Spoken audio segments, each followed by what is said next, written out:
Sydney's northern beaches. It's a playground for sun lovers, where every day is a celebration. And that keeps the cops busy. What's in there? Don't push a cop, mate. Just go home. So when things get too hot...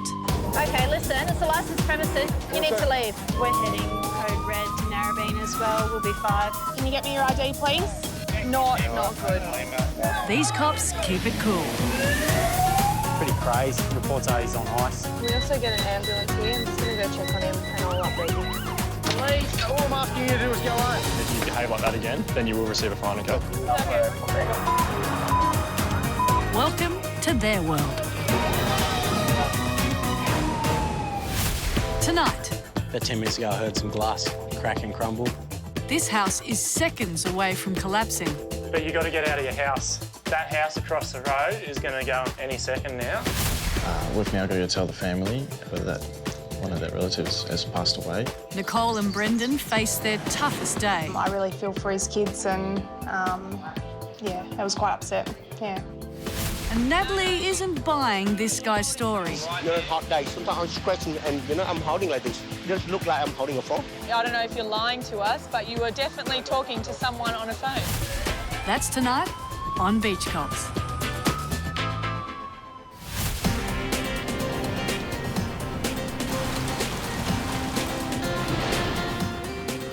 Recent storms have devastated parts of Sydney's northern beaches. The flooding rains have caused mayhem throughout the suburbs, leaving some homes damaged and others literally on the edge of disaster. We're about to go through Monavale. We're on the way to check out your house. We're just heading to a job here. This is a bit of a strange one that we get a lot in the weather. Forman's concerned that his house, top of the hill, may come falling down forward onto the roadway. And the council's sent a civil engineer to go assess it, and he's deeming it to be pretty dangerous enough to evacuate people. That would be pretty scary to see a house fall, hey? Yeah. How you going, guys? How you doing? Yeah, thanks, guys. So it's a massive problem. Let's all...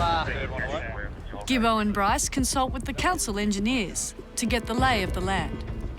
So during the high rains, all the foundations have scoured out, and so it's overhanging, so it's got half of it overhanging the foundations.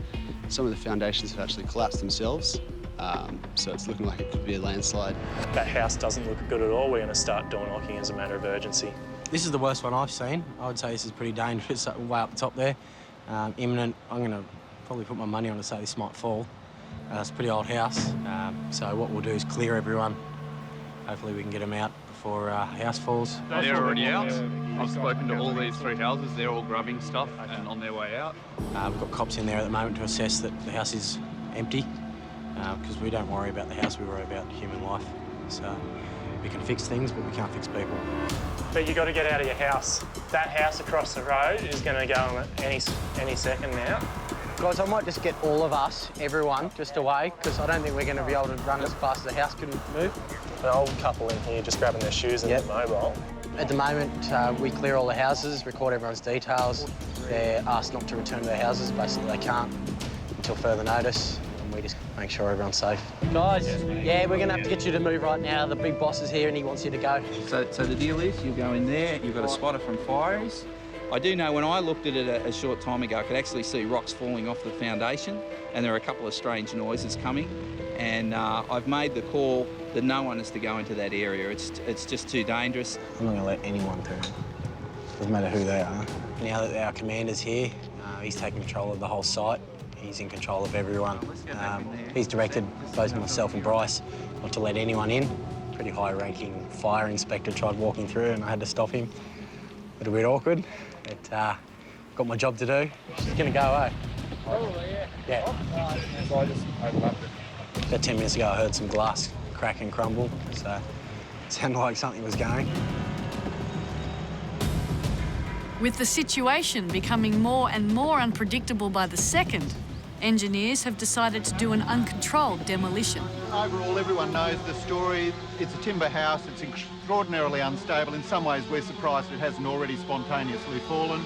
I'm glad you... It's amazing how much effort we have to go to, but it's a particularly tricky demolition. And as the engineers have said to us, it may be messy. And there's one more major concern. It's got old fibro in it, and you've got to be careful. There's a number of dangers in this premises. The first one is that it's got about 30 square metres of asbestos in it. And what we've done to mitigate that is we've got asbestos monitors around the place, and we're going to, as the house demolishes, we're going to set off sprays from the fire brigade that will dampen any dust. The other pumps down here, as I said, for the asbestos. We'll have another appliance pumping into that. We can get up to 1,500 kPa. The house is going to be brought down with two things happening at the same time. The first is a really high pressure water being directed at foundations to undermine them. And at the same time, there's a cable wrapped around the house, and that's pulling the house down as well. It's like a gurney, isn't it? We're going to pump into the, we're going to draft out of the pump, out of the mains, and pump it up, energise it up through the. If you were holding onto a hose and it was 1,500 kPa, you'd be in the air somewhere. So it's quite a. It'd knock you off your feet, put it that way. I'm looking forward to this, mate. I'm looking forward to this. And it all just takes a few minutes.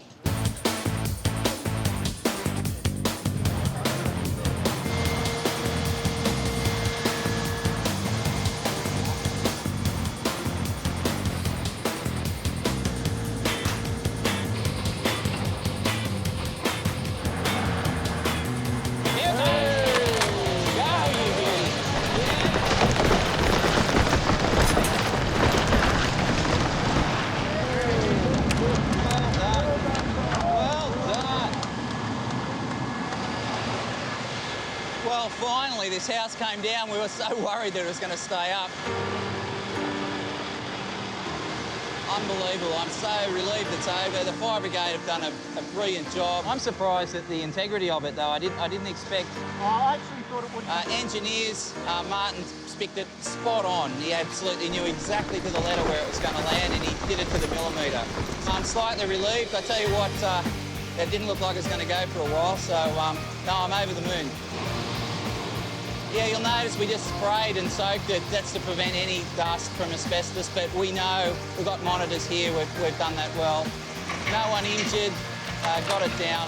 I'm just relieved, and everyone here, we just kind of, it's like the end of a football match. We've all congratulated each other. So it was a good job. The engineers did a brilliant job. Yeah, well done. See you later. Good to get done. Let's get out of here. Unbelievable.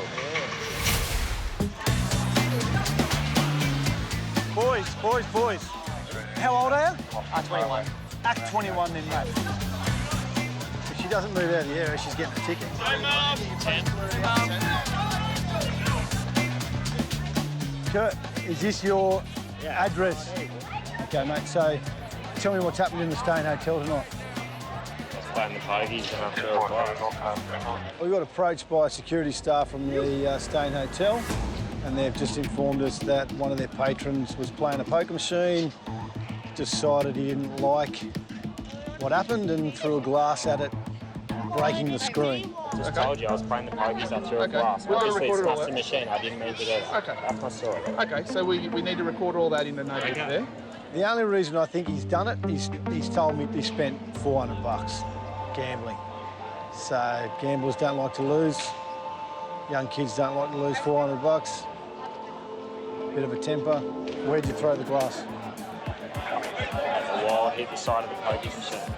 So you've thrown the glass at the wall and it's hit the machine, and has it caused some damage to the machine? Yeah.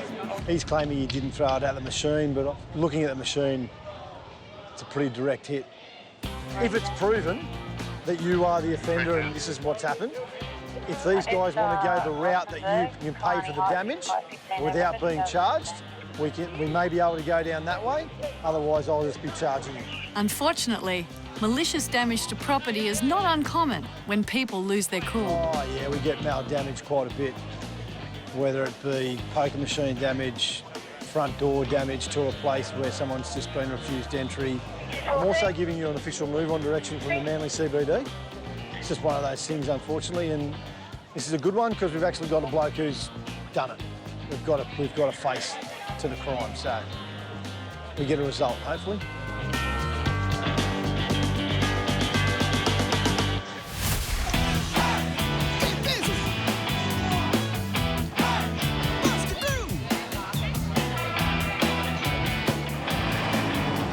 The car's coming up as unregistered. There's your licence back. Just, you can't touch your phone at all, all right? A hectic day on the roads has lawbreakers out in full force. You just come out of the vehicle, man? According to our system, it's coming up as unregistered. Why were you on your phone then? Oh, just a call from work. Get a call from work? Yeah. And now, Natalie and Marcus have pulled over a guy who was driving while talking on his phone. The reason I pulled you over is just because you were on the mobile phone. Yes, coming out of Curry Road, you had the mobile phone up to your ear whilst driving. We were stationary at the lights and we saw you pull out of Curry Road and you had something up next to your face and you were talking. Well, we saw you. Have you got a licence? Can we see your licence, please? Do you use a walkie-talkie or something for work or no? What did you have up next to your face? We just saw you. We just saw you had something up. This guy reckons he can explain everything. Hot days, sometimes I'm scratching and I'm holding like this. Sometimes I get tired, so I'm holding it. Just look like I'm holding a phone. Yeah, I got fired before, 600 something. I know. I'm not stupid to do that again. He didn't admit to the offence. He just is convinced he wasn't talking on the phone. We saw him at the traffic lights and he was definitely talking on a phone. Have you got your ID, please? Just your licence for me, thank you. Thank you. So, most people deny it and you get used to people not telling the truth after a while, so. So you don't have any idea why we pulled you over? You don't think you were talking on anything? So did we just imagine that we saw you talking? I didn't see you, I don't know, I didn't call anybody. I don't know if you're lying to us, but you were definitely talking to someone on a phone. Okay. So at the moment you're going to receive an infringement notice in the mail for driving whilst using your mobile phone. Just check on my phone right now. I'm not going to argue it now. Basically on the back of the ticket, if you want to fight it, you've got options on the back there. You can either pay it or you can go to court over the matter, okay? So you're free to go. That's all right, just don't do it again. Yeah, just don't do it again. Basically, he's going to receive a traffic infringement notice in the mail. It's about $311 and 3 points off his licence. Sometimes I scratch his head that just look like I'm holding a phone or something. I got pulled over yesterday as well. I definitely saw it in your hand, so. All right, you have a good day.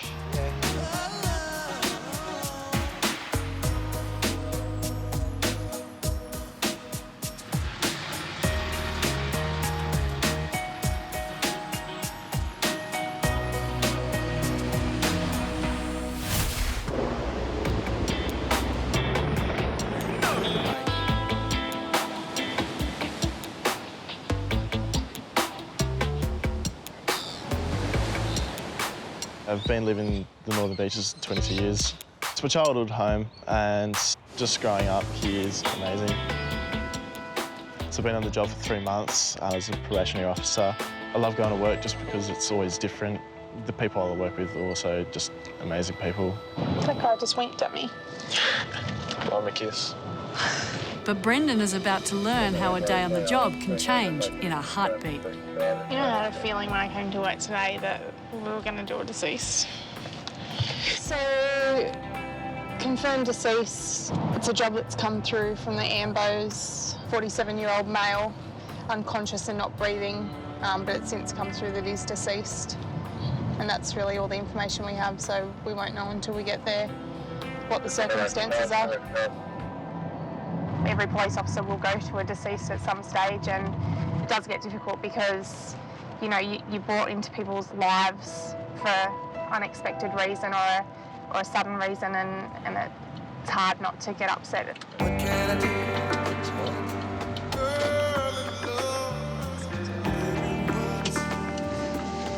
When we got there, it was a man who was living alone in the back of someone's house in a granny flat downstairs. He was actually 44 years old.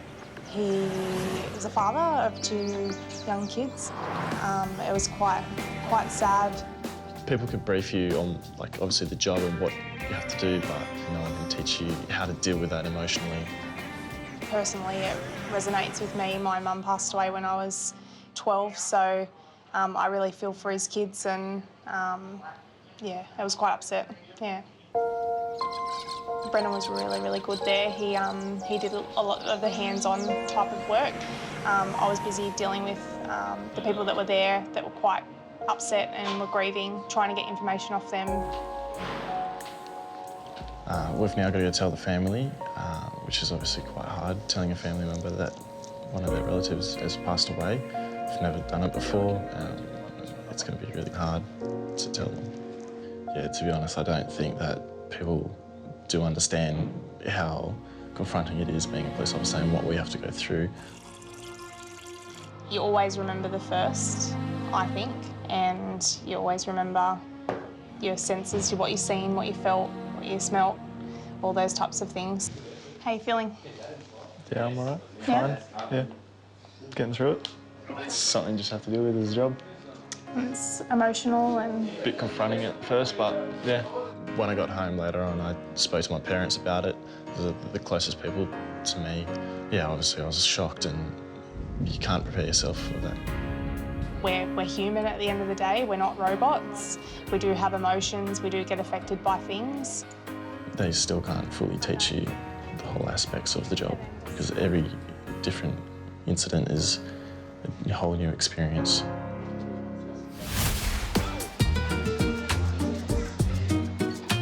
Over 7 million tourists visit Manly every year to enjoy the laid-back lifestyle.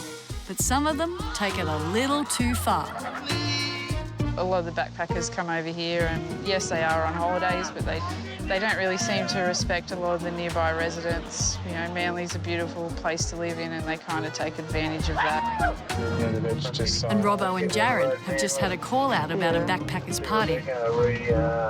Massive party at the location, which has been going since late last night. Must be a good party if it's still going from last night. They've been partying for non-stop in the night for 5 days, but recently the last party started yesterday at about 5 p.m, I think, and they've been partying ever since then. I'd be pretty angry if I lived nearby and all you could hear was backpackers partying all the time. There's a time and a place. Beaches 1-5 off in at the party at Manly. Off in the party? Off in the party. So it's 12 o'clock midday, so we're just going to tell them to quieten down because they're disturbing a lot of residents nearby, so hopefully we can get them to turn it off nice and peacefully. Hi, how you going? We just had a call here. Is there a party going on? Yep. Yeah, and Ross is in there, so come through. Okay. So we'll go out. Yeah, they're in the room somewhere. Are they drinking or? These visitors have been partying for 5 nights in a row. But this latest stint has been going for 19 hours straight. Yeah. And you just want us to tell them to stop drinking? Well, or yeah, they need to stop. Like, it's happened in the Crowds last are 5 happening nights. at night here. It's Right. massive groups of people here Okay. at night, etc. Because this is a backpackers, isn't it? Yeah. Yeah. How long are they staying here for? Well, they only signed up for a month, but we've terminating them. Okay. So they're about to get their marching orders. Yeah, it's No just worries. because there was lots of men here in the last. Yeah, no, that's fine. Yeah. Which was like 8 of them around me. Yeah, that's fine. Woke up Saturday morning, you know I'm stretching and yawning. Look, last night was crazy.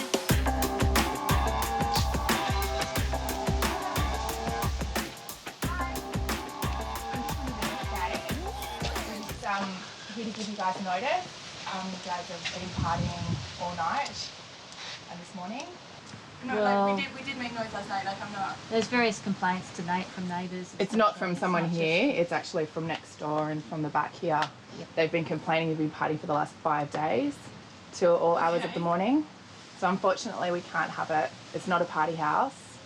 We get a lot of these jobs. Backpackers tend to come to Manly and party and drink a lot, so we're just here to help out the residents nearby and the owners of the backpackers. They call us for assistance because it can be quite intimidating for them to walk up to drunk people and tell them to stop drinking and quieten down. Hi, how's going? So an eviction notice has been served on them to leave the location within a week. So you understand that a week from today you have to be out of the location. So there's to be no more partying because obviously there's a lot of complaints and whatnot. Understand? No worries.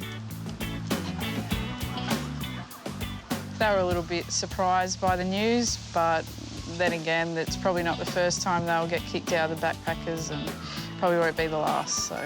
They were definitely on Tinder, those girls. Did you see the room? That was an absolute pigsty.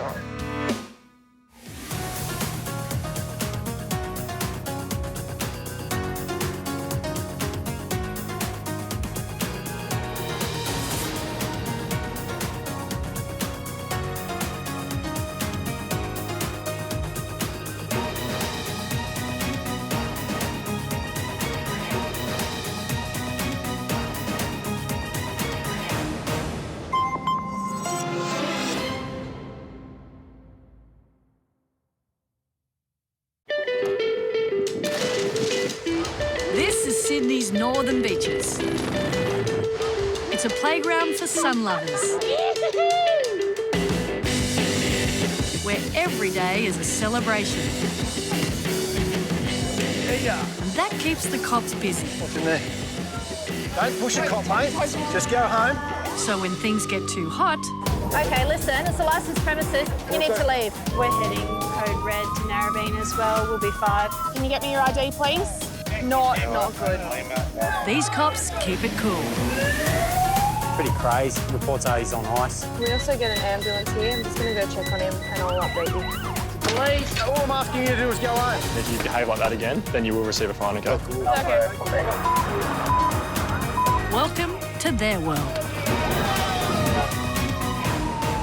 Fights have stopped. Tonight, a drunken celebration ends badly for these boys. He can hardly walk. You're swaying a bit too yourself. Resealable plastic bag, it looks like it's got a capsule in it to me. An illegal turn across traffic puts cops in the middle of a T-bone. Stop! And a desperate need lands this guy in the poo. Hello. The person that's called us, her little 6-year-old daughter's actually seen you do it. I didn't try and do it in front of her on purpose. I just needed to go to the toilet. That's tonight on Beach Cops.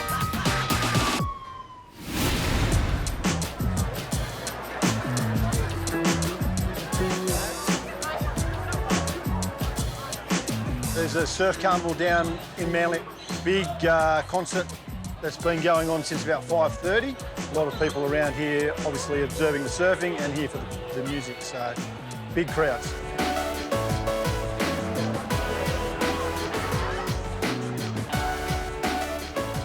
We've got extra staff on, which are basically just for the surfing carnival and the concerts tonight. The crowds have been here all day, so it's a hit and miss. You can be busy, it all depends. So we'll have to wait and see.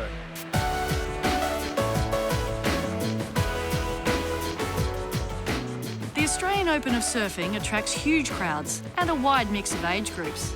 But it's the underage kids the cops watch out for, especially when the sun goes down. These boys have been drinking all well. They've been going all over, surely. Just take it easy, guys. Yeah. Enjoy your night, OK? Time to go home, mate. Catch up with your buddies and go home. They're waiting for you, mate, so let's go.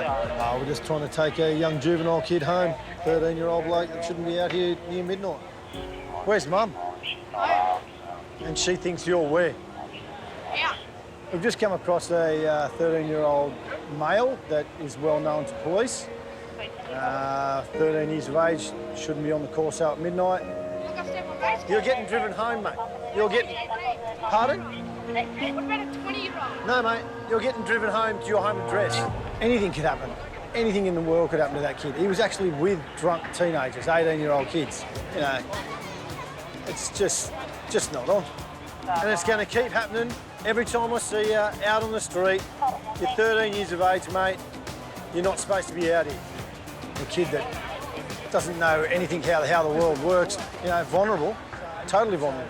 He's out here with a bunch of mates that aren't looking out for him, so jump back to the station, mate. We'll give you the paperwork.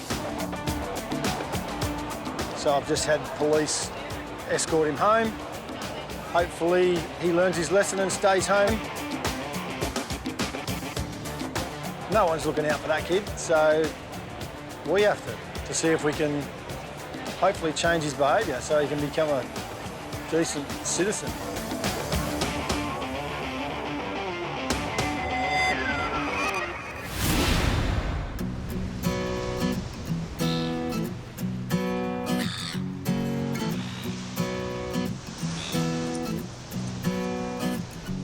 So basically we got a call from an informant who said that a male had defecated on her front lawn.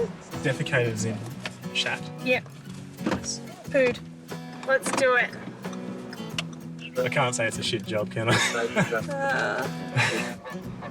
Think I'll call you funny jokes? Oh, they've all been used.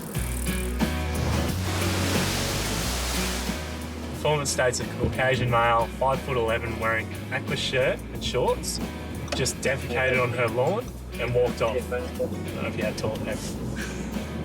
We'll go do a patrol first because obviously time is of the essence. The guy was last seen coming down Sydney Road. It was 10 minutes ago, so how fast can you walk in 10 minutes? Hopefully we can find him and give him a ticket for the clean-up. Oh, see, there he is. It's a little bit awkward, but he's got a hat on. Yeah. Just keep your eye on him.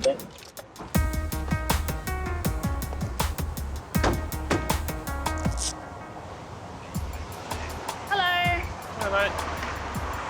My name's Constable Townsend from DY Police. I just need to see your ID. I've got places to go. I've seen my ID. I'll cooperate. I haven't broken Thank any you. laws. Thanks. What have you been up to today, Chris? Well, much just cruising around. Yeah. Didn't sleep very well last night, so that's probably Okay. why I don't really feel Okay. like it. So, Chris, what's happened is we've had a couple of reports that... Oh, it's complaints, yeah. Yeah, yeah. Off that guy in that house up there. Which guy? I was busting to go to the toilet. And I couldn't get anywhere, so I just crouched behind the fence and went to the toilet behind. Okay. So when you went up there, where did you go to the toilet? Well, I ducked behind a wall which was out of view of everyone, and I just went to the toilet. That's all I did. Where was the wall? Just past that bus stop up there. Okay, and was it out the front of someone's house, was it? Yeah, maybe. Yeah. And was it a number 1 or number 2?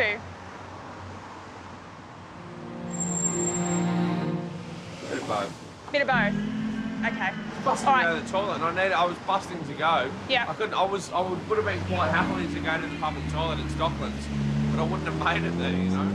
There's no excuse for, you know, even if you're busting, we're on a main road. There's obviously lots of shops that you can go into. He would have felt the urge long before he was busting to go, so that just doesn't cut it. And, you know, at the end of the day, you can't just go wherever you feel like it. Unfortunately, the issue is today that the person that's called us, her little 6-year-old daughter's actually seen you do it. I didn't try and do it in front of her on purpose. I just needed to go to the toilet. Yeah, I didn't mean to offend anyone. I didn't think anyone had seen me. I just ducked behind a fence and tried to just go to the toilet. I don't think anyone was watching.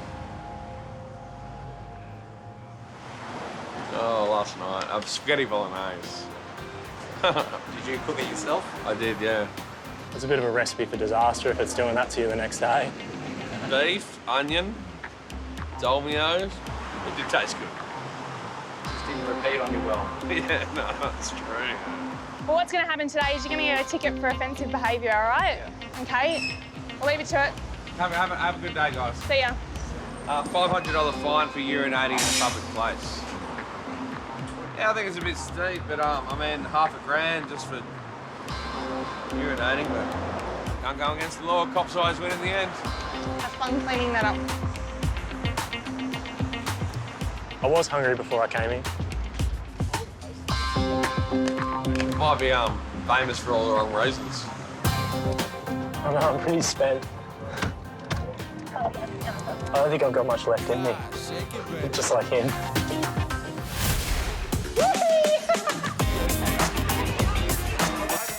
For some people, Manly's busy Corso is the place to be on a Friday or Saturday night.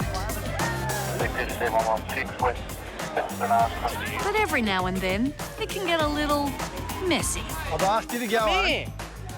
Don't you swear at me, you're in a public place. They're drunk. No matter how much I argue with them, they're going to argue back. Go home, guys, the night's over. Don't worry about the argument.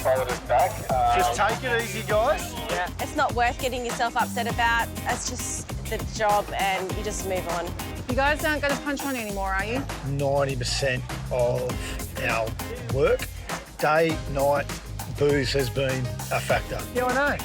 That's why I'm asking you to go that way. Yeah. With this amount of licensed premises in such a confined area, it can go off any tick of the clock, basically. And this Saturday night is one of those nights. Literally, there was an argument just outside the male toilets. I think Jeff noticed a bit of push and shove, so that was basically it. Thank you, brother. And then when we got talking to him, Jeff's like, "No, I think these guys are the problem." Sure enough, they could hardly stand up. He can hardly walk. You're swaying a bit too yourself. We just both finished our builder's course yesterday. Brilliant. We're just trying to have a good time. Yeah, no, mate, I'm all for a good time, but tonight... You just dropped that. You just picked it up. Show us what it is. Looks like gear to me. It looks a bit like gear. Basically saw the boys talking to these two guys on the other side of the road. As they were speaking to them, I could see something come across the road. Wasn't sure what it was, but one of the guys actually bent down to try and pick it up. He picked it up off the ground. It flew over on the floor. Resealable plastic bag. It looks like it's got a capsule in it to me. It was some sort of capsule with granules in it. I'm not quite sure. We couldn't determine that it was his. What Jeff was saying to me before is that young fella picked it up off the ground. So we don't know if it belongs to him or not. That's what the officers are just about to try and do. They're trying to find that out now. So if it does belong to him, he's in a bit of strife. Off you go, off you go. It's a police issue, go away. This is not a big deal, so don't worry, okay? Dave needs to search the guy to check he's got no drugs on him. Happy days. This will be over in 5 seconds, mate, OK? We're searching to make sure they didn't have anything drug-related in his possession, which he didn't. Beautiful. We can put it back. At this stage, it looks like it might be just a drug detection without a person of interest. He might have disposed of it, but none of us saw what he did, so we can't pin it on him. So we'll just seize that drug and destroy it. We're not to come back into the CBD of Manly, OK? Not a criminal offence, it's a warning. OK, mate, sweet. That's yours. Nothing in it. Yeah, I know, mate. He was given a move-on direction due to his intoxication and his disorderly behaviour in Manly. He won't be back for 6 hours. They've seen it all before, and Dave's got a pretty good idea of what he's dealing with. This would be, at my guess, a capsule full of MDMA. Now, that's the ingredients for ecstasy. Mate, down here, be on for young and old every weekend, for sure. 2 hours into the night shift, and it's full on for Beck and Leanne. The allegation is that you punched him and that you kicked his car. He started being very aggressive. If you believe your bike cannot stop for a red light or an orange light, you shouldn't be riding it, mate. And now they're following up on a man whose stuff has been stolen. Informants from Melbourne has had his bag stolen, wants to see police. It's coming up on the maps just before this one-way street. On the left. There we go, service department. Just here. You got the guy's name? Just Adam. So, what's happened? So the situation was I checked in today, flew up from Melbourne, dropped my bags on the bed, went and checked the surf, had a couple of pots in a cafe, came back here at probably 5:30, I reckon, and both my bags were gone. So, from the room? From the room, yeah. How long are you in Sydney for? Oh, one night now. It was meant to be 4 days, but again, So we've got a guy staying here from Melbourne. He's come to Sydney for 4 days, staying at this apartments. He had a couple, like a laptop bag, all his work things, and he's put them in the room. Left to go out down to the beach, have a surf, have a few beers, come back, and the bags that were on the bed are gone.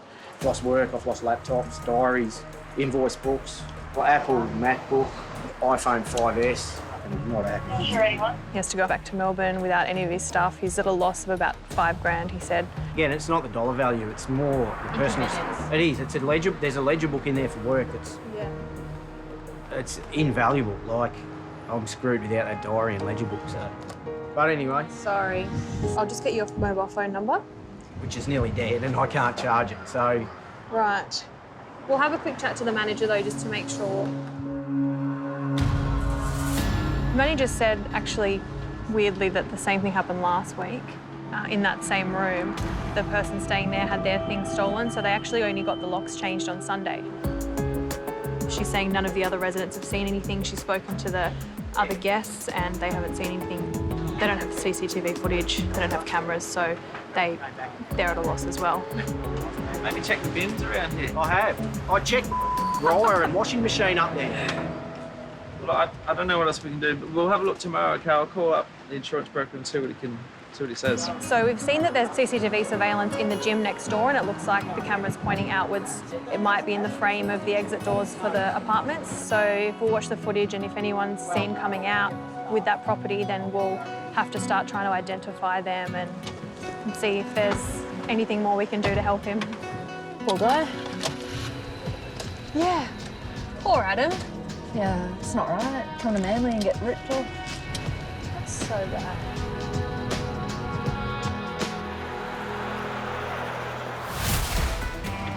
So you don't have any idea why we pulled you over? Sorry? I don't know if you're lying to us, but you were definitely talking to someone on a phone. Yeah, what pizzas do you have, Vic, with chicken and tomato on them? What kind of chicken, Vic? Sometimes I scratch his head that it look like I'm holding a phone or something. I'm just going to move forward and then reverse. No, just What do you mean? Just park there. All right. Park right here. You just want to chat with him? It's late afternoon. Ryan and Richard are heading north towards Palm Beach to check on some robberies in the area. But Richard's got a few things on his mind. Well, what's for dinner? Choco Charlie's again. But there's not just dinner to think about. This afternoon, there seems to be an awful lot of drivers using the bus lane illegally. Seriously, that's you're not supposed to be stopping there. This guy. Look, told you, bus lane. Bus lanes are there for buses, taxis, hire cars, motorcyclists, and obviously emergency vehicles. At the end of the day, it's dangerous, it's illegal, and it just annoys other drivers. We can go and see how far this guy does down before I pull him over. So I tend to pull over as many people as I can that use the bus lanes illegally and at least have a chat with them, if not give them a ticket. How many streets has you passed? 4? Yep. About a kilometre so far. Whoa, stop! You all right? Yeah. That's all right, yeah, mate. You all right? Arm and hand. Unbelievable. This is why people don't go down the bus lane. You all right, mate? Yeah. You all right? Catch your leg, have you? Oh, I don't know. No, it's my hand. I just got shot. Is your wife okay? Yeah, we're all good. We're all good. We're just getting an ambo and some other cars. Bit excitement, eh? Oh. Thanks, Ray. Can we have a supervisor and a couple of cars to Pittwater Road, cross of Wetherill Street in Narrabeen? We've just had a head-on collision with someone sneaking across lanes. We've got one lane northbound blocked, the bus lane, but traffic's flowing freely at this point in time. Well, this is why we're trying to stop people going down the bus lanes, because people go across that. I'm just glad I wasn't going fast. They're all fine. They're just in shock. The wife didn't hit her head either. I think we've got 10 coming. The elderly couple appear shocked but uninjured.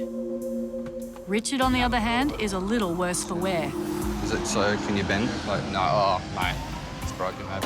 I don't know. It's probably the airbag that just jammed it.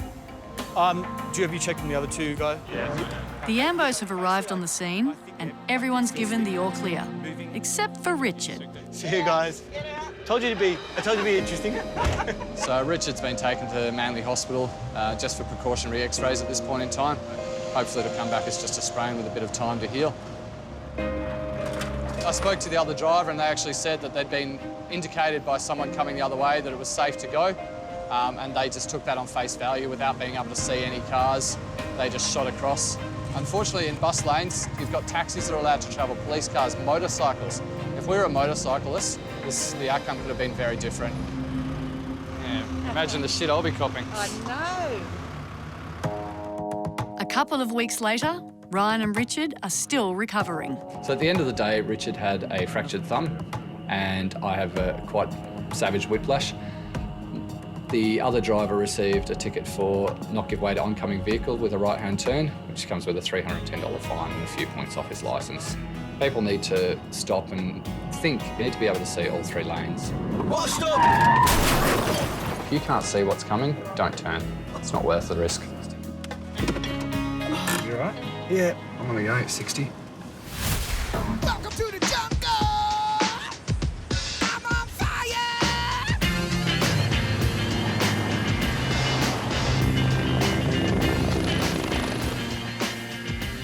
Sky and Andrew have been called to Manly after reports of 2 base jumpers scoping out the roof of a local apartment building. Member of the public that was out surfing and witnessed 2 people walking on the rooftops of one of the buildings down here, and obviously given some of the attention that we've had with base jumping around the area, that raised a bit of concern. The concern is real. Recently, some young people have been seen taking huge risks on the cliffs at North Head. Go, Chad. 3, 2. A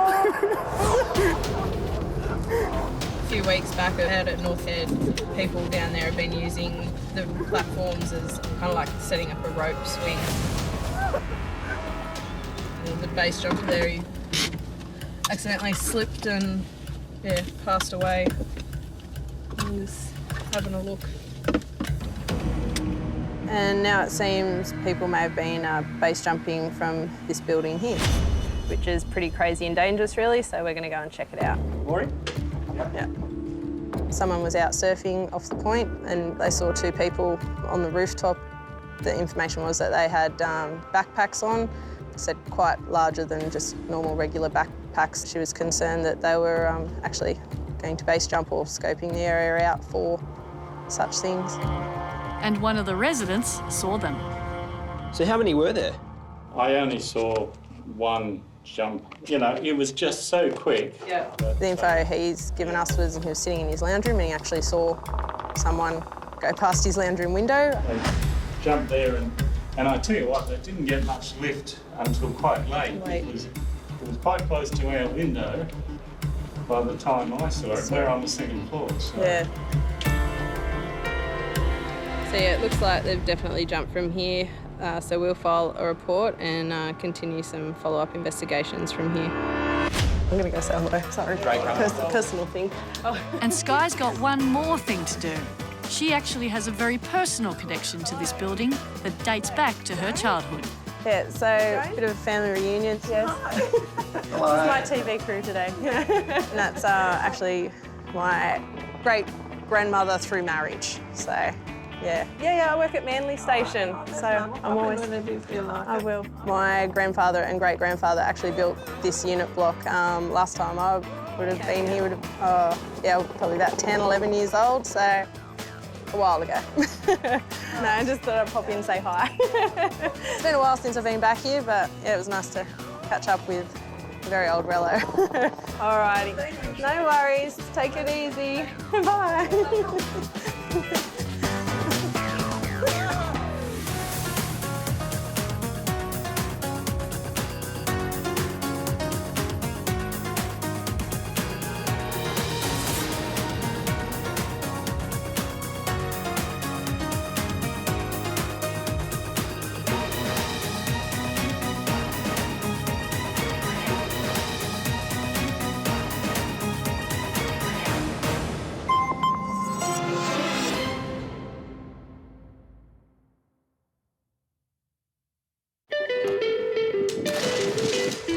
This is Sydney's northern beaches. It's a playground for sun lovers. every day is a celebration. That keeps the cops busy. What's in there? Don't push a cop, mate. Just go home.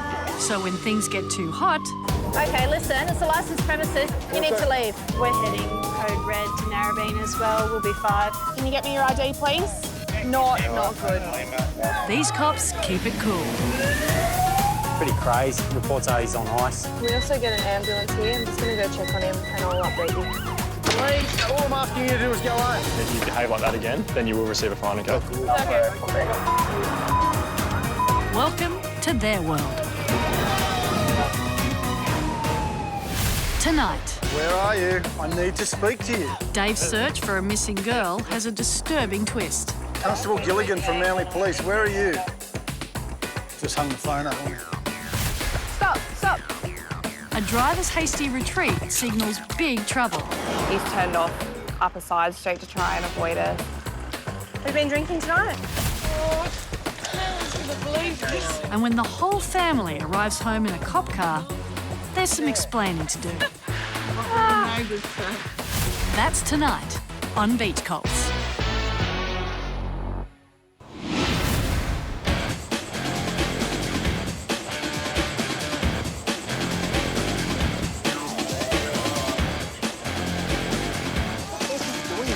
Right, go.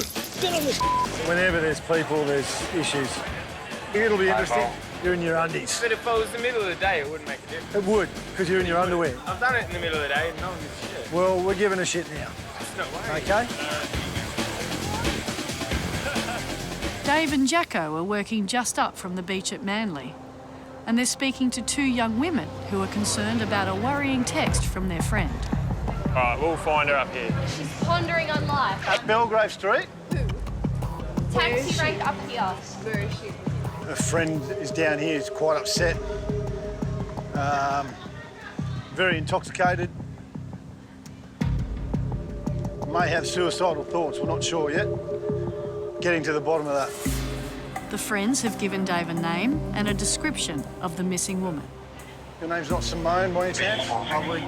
Thank you. Sorry to disturb you. Anything to do with self-harm, this day and age, you've got to take every single one of them at 100%. So until we see them, like I said, face to face, and they're happy to tell us that they're not having those thoughts, yeah, it's still going to be on our mind for the rest of the night, unfortunately. How you doing? Any of you, Simone? No? Thank you. Have a good night.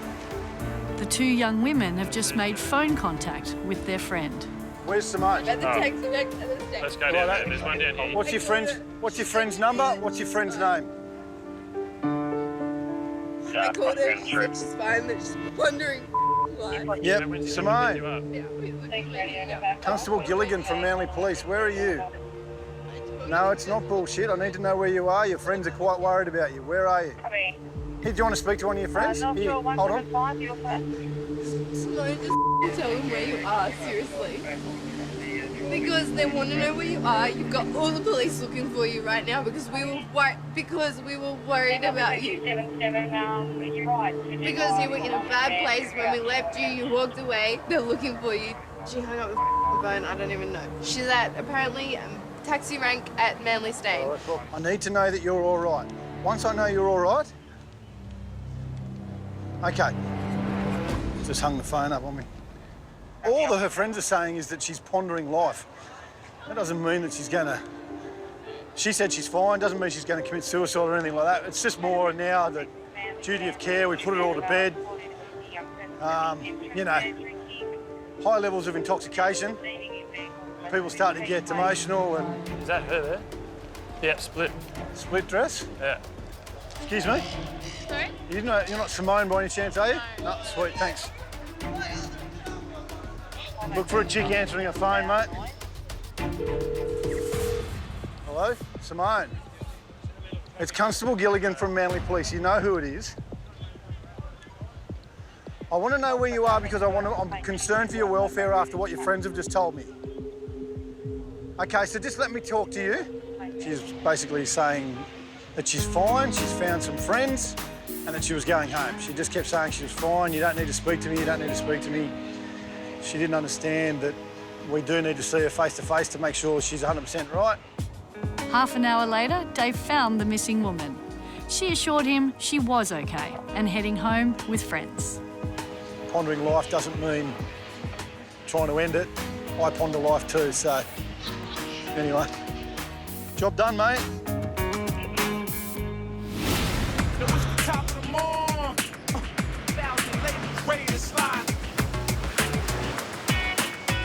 It's a stinking hot day in Sydney and everyone's feeling the heat.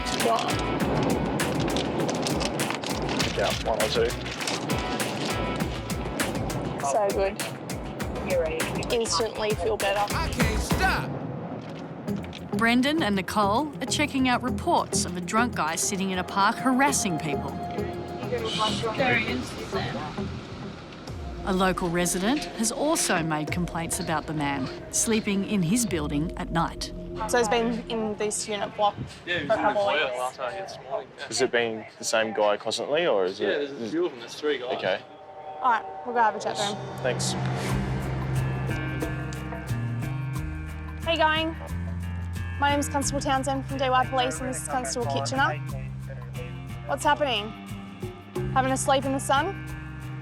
Got a bit of goon there, I see. No, I was actually having a drink and like chilling out. No. Yep. Yeah.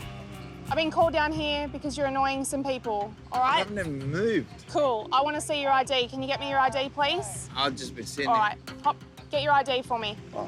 Would you like some No, thank you. pineapple? I'm quite refreshed as it is. I like pineapple. Thank you. He seems fairly intoxicated. He's got some bites and stuff on his legs, which indicates that, you know, he might have been outside for a while, and he's got his bags of, you know, clothing and belongings and that sort of stuff. So it seems to me that he may be homeless. And obviously that, combined with alcohol, isn't a good mix for sitting outside in the sun. What was it that you're after? Driver's licence, pension card, anything with your name on it. I would love to see it. Really? Yes, please. What are you, a fan of mine? Yeah, at the moment. Yeah, cool. Because what am I supposed to do for you now? It is frustrating in a sense because you're repeating yourself over and over and you're just going around in circles. At the same time, you know, you're trying to be polite, but this is what happens when you drink excessive amount of alcohol or your motor neurone skills sort of start going and you have trouble understanding what people are saying. The problem we've got is that you've been hanging around here for the last few days at least. Cool. Okay. Like, as that You've been freshie? sleeping in that unit complex last night. Yeah, you were there last night. You're yelling out abuse to people that are walking past. Whoa, that's pretty Swearing. hectic. That's pretty hectic. Yeah, it is pretty hectic. You've got all your grog there. Yes. So what are you doing? Why are you right here right now? I'm trying to not be an annoyance. You're trying not to be. What's your name? Would you like to go out with me or something? No, thank you. I'm right. We'll leave it there then. Well, let's have my ID back, please. You never gave it to me. Well, how did you get in the foot? Oh, God. You're having a bad day, aren't you? Oh, hello. Are you friends with Matthew? Yeah. What is this? Okay. We've had some calls. What is Do you want to this? give me your name and stuff? It Or could go be away? like- Interesting. It's none of, if it's none of our business, it's none of your business. Are you his friend? Yeah. We'll happily take him with you. I will, mate. Yeah. Come on, Matty. Grab his stuff? Yeah, let's go, mate. Let's get all these people that discriminate us. Come on, let's go. Yeah. He's not harming anyone. Okay. Gonna have a cigarette. No, you're not. You're going to go with your mate. People are sick. See ya. I hate every one of you. You can't go around just sitting anywhere and start yelling at passers-by and swearing at them. That is obviously a form of harassment. So, you know, we do want to get him away from the area. It's not illegal to have a drink in public unless it is an alcohol-free zone, which it's not. But, you know, if he's doing that and yelling at people and swearing at people, that's not on either. Done for another couple of hours. We'll have to come back.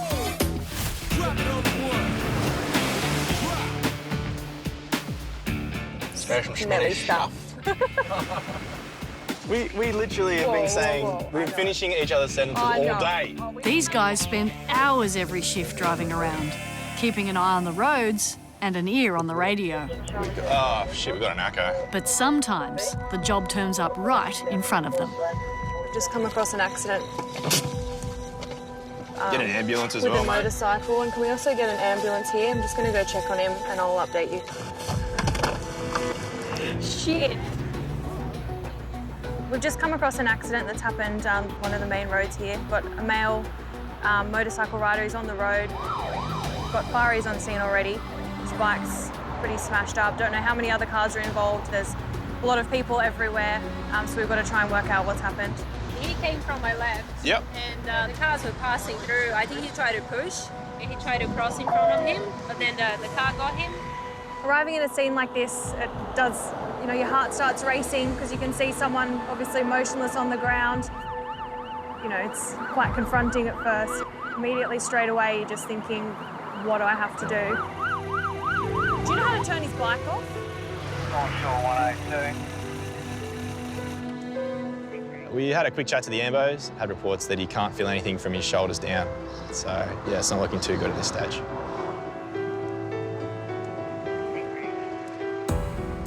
When you come to a scene where there's a motorcycle rider that's been pretty seriously injured, being a bike rider yourself kind of makes you think about how you ride and, you know, are you taking unnecessary risks? Yeah, all that sort of goes through your head.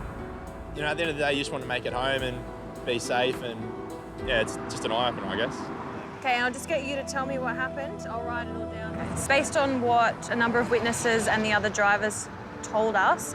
The motorcycle riders cut across traffic and made a right-hand turn in the front of an oncoming vehicle, which has resulted in him colliding with that vehicle's tyre and coming off the bike. So you've got to be careful when you ride a motorbike home, something like 17, all cars are back on from Pittwater Road, Ocean Street. Back at Manly Station, Beck gets word from the hospital. He was admitted and they've found out he severed his spinal cord, so he's got a lot of significant injury to his spine and they're getting ready to send him into surgery. Got the address. Shall we go speak to the wife? Yeah, it does. Telling the family bad news is really tough. Having to tell them their entire life basically has changed. Really, it hits home when you think it just happened up the road from where he lives and his family's expecting him home any minute. So for us to be turning up there instead of him, it's pretty devastating.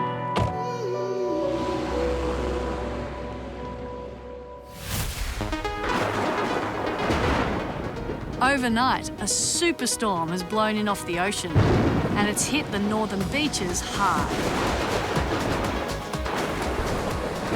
And the residents have woken up to mayhem.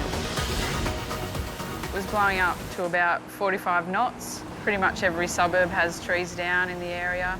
Just stay away from it, stay away from the wires. It's gone onto power lines, which has caused a lot of power outages.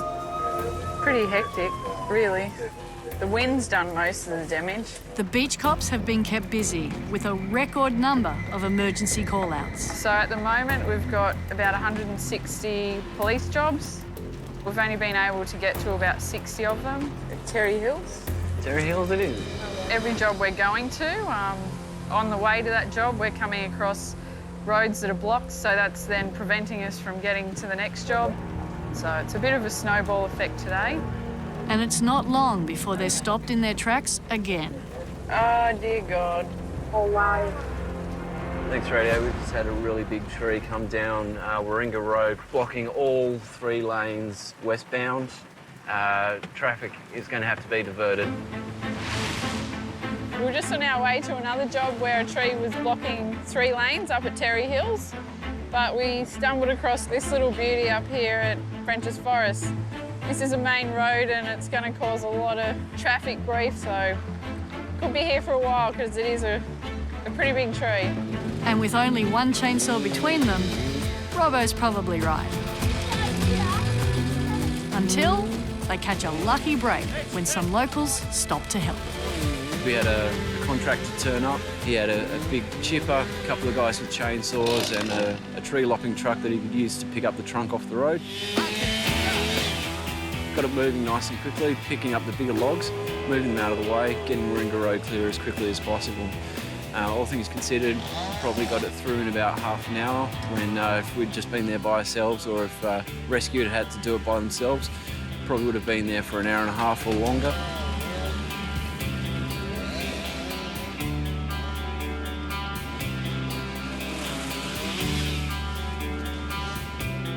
Thanks, Radio. We've now got all 3 lanes westbound of Warringah Road at Forest Way clear. With help from the community that we're able to clear these roads today, and yeah, it's a good example of how if we all chip in, we can get things done. I'm cold. I'm wet. I'm not cold because I just moved half a tree.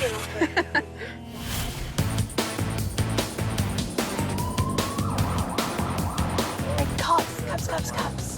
Just don't drink on the bus because it's a $400 fine. So I think a few of them are all drinking anyway. Where are you guys off to tonight? It's Saturday night and Tiffany and Nicole are being kept very busy. Pick a direction and keep walking. Beach is 18, we're off at the noise complaint at Whale Beach. After dealing with the complaint at Whale Beach, Nicole and Tiffany are walking back to their car when a vehicle screeches around the bend. Stop. Despite being told to pull over, the driver speeds away and the girls are right behind him.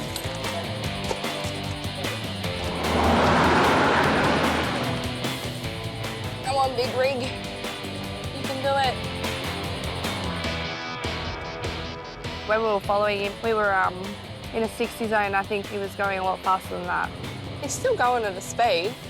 He's turned off, you know, up a side street to try and avoid us, so we managed to pull him over. Hello. How you going? When my partner indicated for you to stop back right up the road there, and you were in the middle of the road and then you decided to just not stop and drive off. What was the go? I believe he's intoxicated. His eyes are glassy, his speech is a bit slurry. Have you been drinking tonight? Yeah. You have? When was your last drink? An hour ago. He said that he had been at a wedding in Palm Beach and then he'd gone back home to DY and then drove all the way back to Palm Beach. Keep going, keep going, keep going, keep going, keep going. Stop, thank you. Okay. My name's Constable Townsend from DY Police. At this point in time, you're under arrest for the purpose of breath analysis. Okay? Have you got your keys on your phone? No, he's definitely not dressed for a wedding. Just have to give you a quick search before you hop in. He didn't seem too surprised that he was over the limit. 180. He blew 0.180, which is nearly 4 times the legal limit. Take you straight to Mona. Okay? So we'll take him back to Mona Vale and see what he goes on the buzz. Hey, yep. $1.80. $1.80. Northern Beaches has one of the highest drink driving records in the state of New South Wales, and it's really frustrating for us, especially working on the Northern Beaches, that we continually have the high number of drink drivers that we do. Coming straight to the front. I personally have no time for drink driving. There's a million excuses that people give for it and it just doesn't cut it, because at the end of the day, it could be my family member or it could be his family member, it could be anyone else's family member that he could potentially hit and kill. And so there's just no excuse for it whatsoever. No time.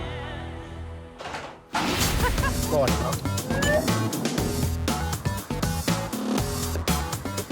Go around the back of DYRE, just do one little loop, just see if there's anyone. I gotcha. It's Friday night and Rosie and Dave are patrolling around the local RSL club. He just came out of the RE. Go left, mate. Go. Let's see where this one takes us. Yeah, I think you might have one. I reckon this is one. Reckon? Hey, mate, how you going? Good, thanks. Sweet. Yamba, mate. Yep. My mum lives in Yamba. Joking? No? No, I live in Bondi. Oh, okay. Been down here for about 6 months. Cool. One continuous breath until I tell you to stop, okay? Yeah, so we've just pulled this car over for, we believe, an intoxicated driver. Just going to submit him to a breath test. The driver's admitted to drinking. He's got his nan and his mum in the car with him. So we'll see how the test goes and go from there. Yeah, mate, no dramas. You're well and truly under. Not a problem, mate. Yeah. While I was conducting the test, Rosie, Constable Rose, was doing a licence check for me. And that's uncovered a problem for this driver. Mate. Had a few fines lately? Got an issue with your licence, apparently. Had a few fines, no. It's been suspended due to fine default. Checks on the licence came back that the driver's suspended through fine default, hasn't paid his fines. Have you been informed at all that your licence has been suspended? Right, Do you know what we've done? Do you know what the fine? One of the fines was speeding more than 10 k's over the limit. The others I don't know. The driver's totally unaware that he's been suspended. Where does your mail go?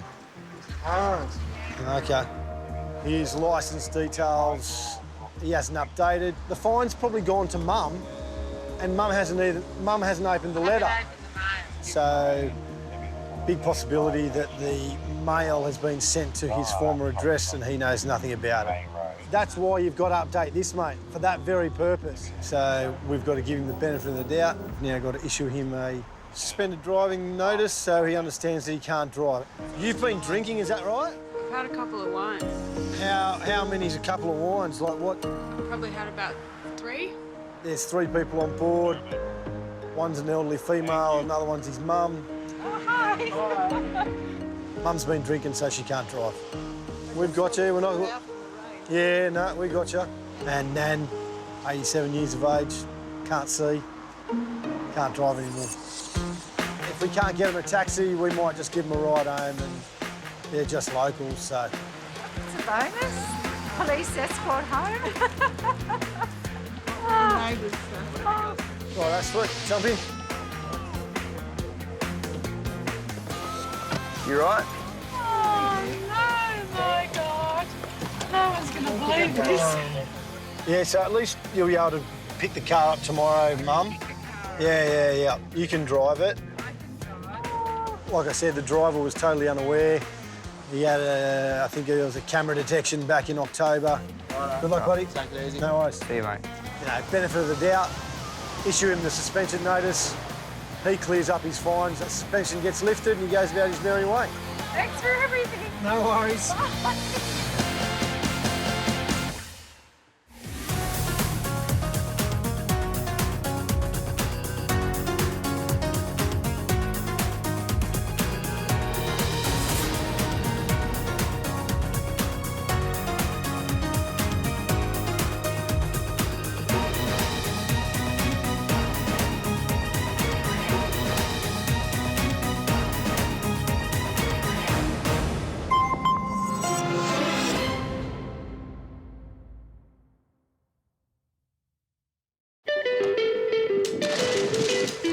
This is Sydney's northern beaches. It's a playground for sun lovers, where every day is a celebration. That keeps the cops busy. Don't push it, cop, mate. Just go home. So when things get too hot, Okay, listen, it's a licensed premises. You need to leave. We're heading code red to Narrabeen as well. We'll be 5. Can you get me your ID, please? Not good. these cops keep it cool. Pretty crazy. Reports are he's on ice. We also get an ambulance here. I'm just going to go check on him and I'll update you. Please, all I'm asking you to do is go home. If you behave like that again, then you will receive a fine, okay? Welcome to their world. Tonight, I need you to stay in your unit tonight, okay? neighbours are in lockdown in a terrifying incident. He's noticed a tomahawk inside. He's also seen a machete in the back room. We don't know what he's capable of. We don't know what he wants to do. I can smell it now, it's pretty strong. Yeah. Some dope on the beachfront is creating a big stink. Whose baggie of marijuana on the ground over there, is it? And this cop's going to be in a lot of trouble. No, but I'm too scared to tell my dad. I'm going to be grounded. That's tonight on Beach Cops.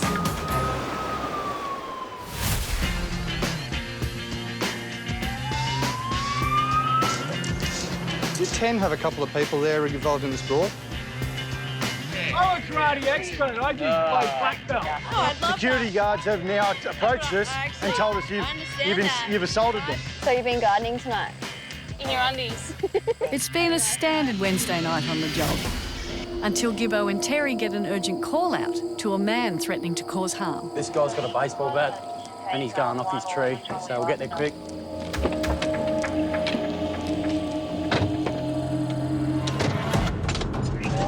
Nathan is a 30-year-old, very intoxicated male, also ice affected. He's poured a quantity of petrol at the front door of this location, armed with a baseball bat, threatening or trying to assault the informant. Thank you. Beach is 19. We're about 5 minutes away. We're on Harbord Road right now. Continue red, but just with caution, thank you, because Northern Beach 35 advised have got the mail. He's locked himself into a garage unit. Is there anybody else in there with him, Northern Beach 35? Northern Beach 35. No, he's just there by himself. He does have access to quite a number of crowbars and tools. He's walking around. Apparently he's on ice. Oh, yeah.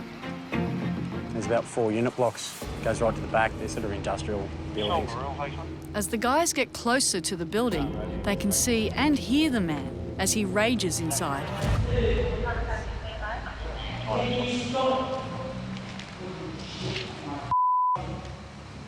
He's got blood coming all down the side of his face. It's pretty crazy. He looks like he's affected or something. Reports are he's on ice. Yep. Apparently he's chucked petrol all over the neighbour's unit as well. So get the fireys here in case he wants to set himself on fire. I think he needs some pretty urgent help. At this point in time, it's just a siege mentality. We just contain and negotiate with him. And all the petrol he's thrown around has made the area dangerous. So Gibbo needs to keep people away. So if you could just do me a favour and just stay out on the footpath. Thank you. I'm just watching my window. I've got my partner, Terry. She's watching the other window.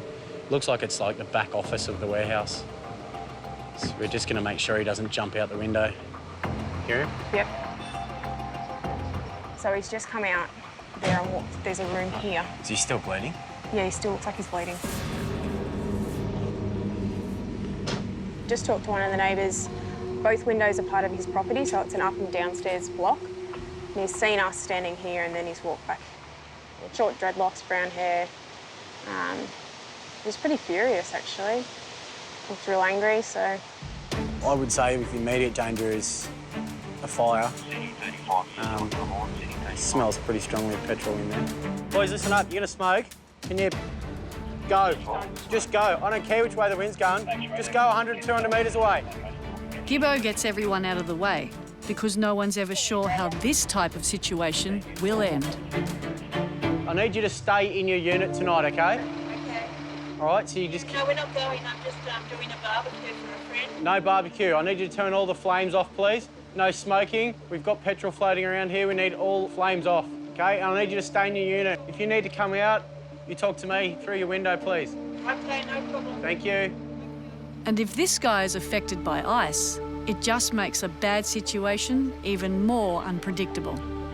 Usually when they're drunk, it's just impossible to reason with anyone that's drunk because they're always right.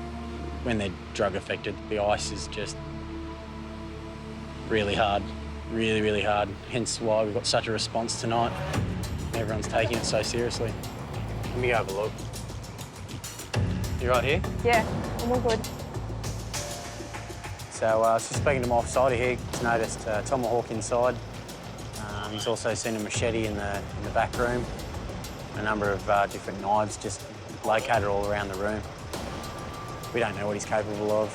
We don't know what he wants to do. We've got a taser at the front door and I'm the other taser standing at the back here. So if we can get him out and get him to hospital as quick as we can, that's the best scenario for us. And then, unbelievably, the man walks out of the front of the building and gives himself up. Sounds like he's come out of his own free will.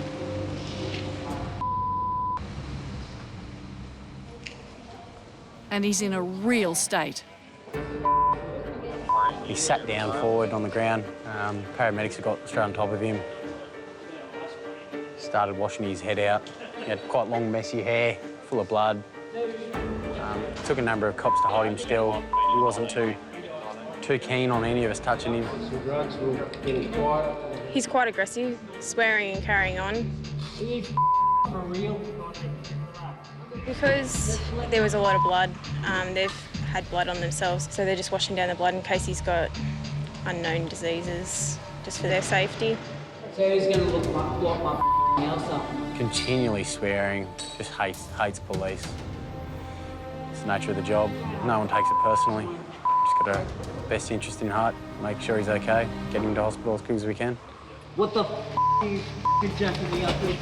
Make you feel nice and calm. Yeah. All right? Yeah, you feeling a bit sleepy? Finally, he's sedated. Nighty night. Could have set himself on fire. There's a few other gas cylinders in there and petrol tanks. So could have had a bad situation. No one got injured, so good outcome. Poor bloke. Feel for him, eh?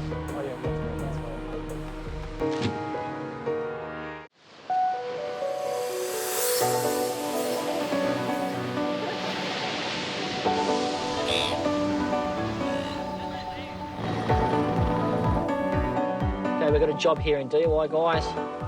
Performance states there are 2 signs outside above address that are offensive towards Islam religion.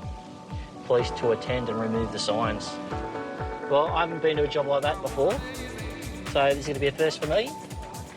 But it sounds like they've just placed the signs there and nicked off, but didn't think you'd get it in the beaches, though. We're just out the front of DY Public School. There's a few signs. They're politically motivated signs. They're very orientated against Islam. They're visible to school children here, so there's quite a few more derogatory ones up the road. So I think we've got a busy day.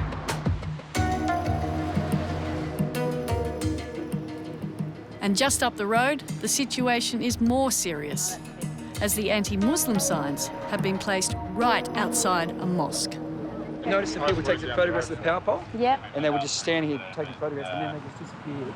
We've already been approached by a few passers-by and we've established that people have taken offence to what they've seen. They said first prayer session was about 6 this morning, so if we can maybe track down someone who was here at 6 and see if they noticed it then. Yeah, sure. They understand that, there's a lot happening in Australia at the moment, but this isn't the type of things they want to see posted on telegraph poles. It sort of cuts me up a bit because I'm a pretty chilled out person. I've just been swimming at Curl. I've been skating down to Manly. But, I love the place, It's my home. And to see that it sort of ruffles your feathers a bit. How many signs? Mate, you're going to have to get them down straight away. You might have to ask the fireys to give you a hand or Integral Energy, but they've got to come down. We've never had this before. Frankly, it's just offensive. It's not on in this command and it's not on in Australia. The fireys turn up to remove the signs, with news of more negative placards in the area. Fireys have told us that there's quite a few signs up on telegraph poles all the way down South Creek Road. So we'll try and get this out before too many people get hurt by it. We value free speech in this country, but there's no way in the world we're going to accept this sort of behaviour. It's offensive, it's derogatory, it's inflammatory, and it doesn't take this country anywhere. My police will take action on this every time. We'll be investigating this matter further. I'll get those signs fingerprinted and we'll chase these people down.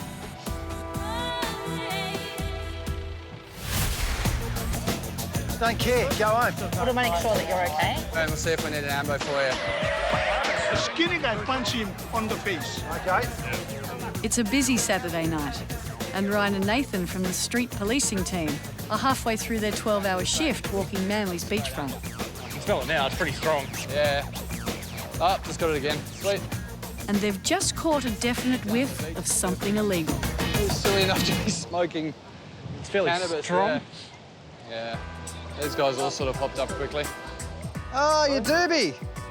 There you go, mate. You can pick that one back up for me. Oh, sorry. And grab your licence out for me. Mate, we're wandering past the stand to try and have a bit of a look around. I smelt the distinct scent of cannabis in the air. We followed it to its source and I saw one guy stand up and sort of toss something with his left hand. Everybody down there can smell it. I'm talking, I smelt it outside the stand. I walked all the way up. But it seems the effects of that joint have already made their mark. He might think it's funny, but he's in a bit of trouble.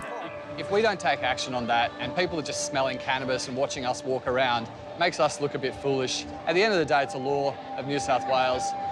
We need to enforce that law. Given your possession of marijuana, I have reason to suspect you have other forms of drugs on you. Okay, I intend to search you. Just keep your hands in front, don't make any sudden moves or anything. No, you're right. What do we got here? That's the tobacco? That's the tobacco. No extra pot in here, mate, for safekeeping? Nothing found on him, but that isn't the end of it. Whose baggie of marijuana on the ground over there, is it? It's yours. Come over here. Your baggie of marijuana, mate. Yeah. Pick that up for me, mate. No worries. I'm going to take that there. Mate, we're just going to walk to the police station. It's just around the corner, and we'll sort it out, OK? I'm so sorry about that. Just in here, mate. My first thought was get rid of it. Don't want to get caught with too much. Like, you know, I don't smoke a huge amount. Just like, just a bit of a mug, really. Mate, this is the cannabis caution that I mentioned to you, so it's got your details here. It's got the offence details. And he's one lucky mug, because he's getting off with a caution tonight. Less than 15 grams, personal use, over 18, and no other criminal offences. Yeah. Hey, mate, so that's your caution. So he did lie to us flat out, but you expect that. That's what people do. People lie to us. Go and meet your friends, mate, and stay out of trouble for the rest of the night. Ready to go. Thanks for your cooperation, mate. See you later.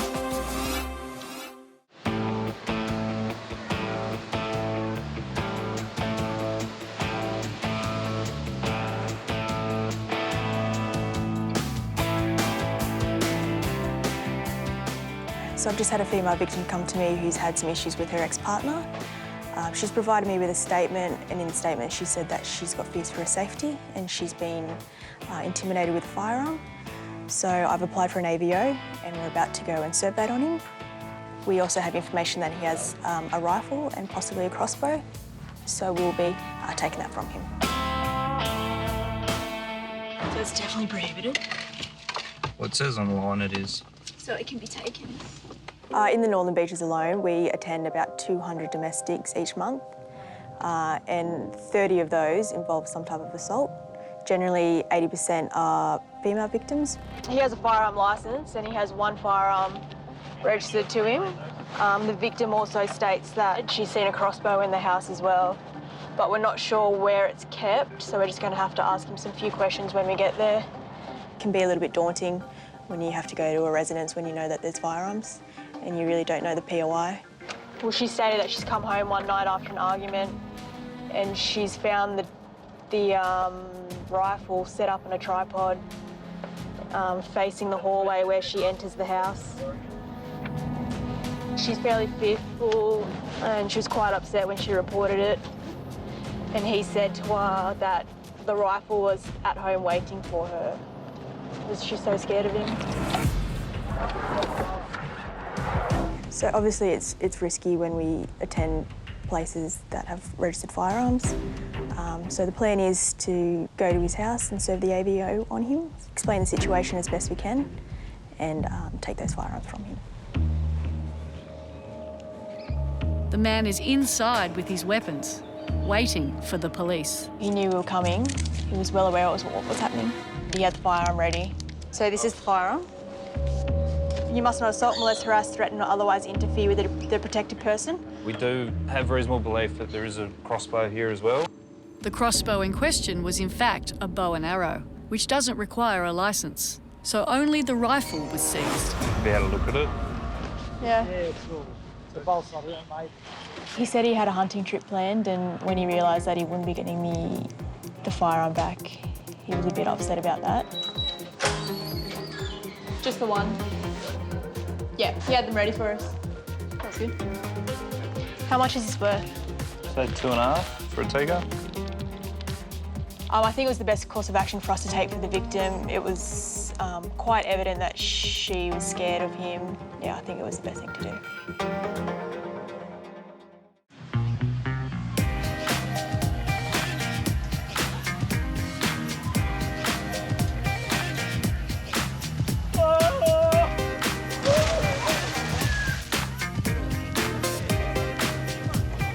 There was recently a job broadcast in DY that there was an accident, and just had a phone call to say that one of the cars that's been damaged is mine. So we're going to go and have a look at what's happened. It was a brand new car. The first new car I've ever bought. guess you start to understand what it feels like when the cops turn up to tell you that your car's been run into. It's frustrating, very frustrating. Oh, Yeah, second car. There it is. I can't look. Oh, man. It's okay. And I can't swear, right? Nope, you can swear all you want. Oh, no. That is worse than the photos. Yeah. Where's this driver? She's inside talking to insurance. So it looks like a vehicle was driving up the road and they've tried to perform a U-turn, and whether or not they've put their foot on the accelerator rather than the brake, and they've come across to the other side of the road, collided with my vehicle at the front end, and it's pushed my car back into another car, and then that car back into a third car. Is yours bad? My boot Mine's back into yours, into hers, and then... I was going to park in front of Beck. They're all actually fellow cops from DY, so the 3 cars that got hit were myself and 2 of my friends from work. And I completely forgot that I parked behind you. She called to tell me that my car had been run into before she realised that hers had also. Yeah. I actually just got my old car written off a month ago. This was the replacement. Yours isn't written off, though. No, but I'm too scared to tell my dad. That is not good. It looks worse now. I think it's a write-off. I don't think it's got much hope, really. When they moved the other vehicle away, just the front of it just completely fell off, and looks like there's some more damage there. So I'm not holding my breath to get that one back, but we'll see how it goes. You want to start whinging about the damage to your car? My boot's got a lot of stuff in it at the moment, so I think I'm going to have to recruit a few people to help me move everything out. All right. Beck! Oh, Beck! That's what your garage is for, not your boot. I moved house not long ago, and I still have a lot of things in there that... Oh, the excuses. I'm just going to shove it all in one bag. What is this doing in here? It's the cause. Cops are human too. What's that? This is Beck's 50 Shades of Grey that we've found in her boot there. 2 picnic rugs, 50 Shades of Grey. Date night, come on. You've already on the side. Oh. Maddie's car's resting on the front of yours, but I think you can still be able to drive it.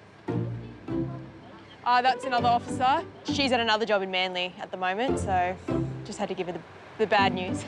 So 3 officers, not good. You know what's going to be terrible? Telling my dad I'm going to be grounded. I'm never parking here again. Oh no. Such a soothing sound, that. Yeah. Just got to see the humour in it, I guess, and having been in the job for a while, it puts things in perspective, and at the end of the day, we're all okay and I'll get the car fixed. There's no point getting too worked up about it now it's happened. So. I was actually going to park in front of you today, but I couldn't be bothered reversing on that hill. Someone is watching over me today, but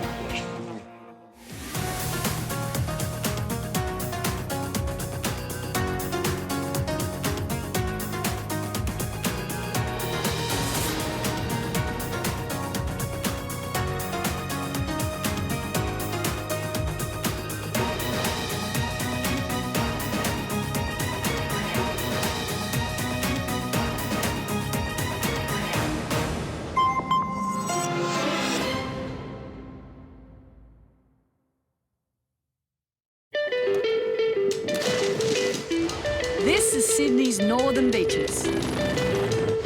It's a playground for sun lovers, where every day is a celebration. And that keeps the cops busy. What do you need? Don't push a cop, mate. Just go home. So when things get too hot, Okay, listen, it's a licensed premises. You need to leave. We're heading code red to Narrabeen as well. We'll be 5. Can you get me your ID, please? Not good. these cops keep it cool.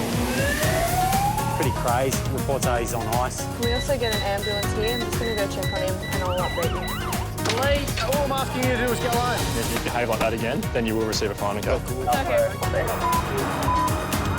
Welcome to their world.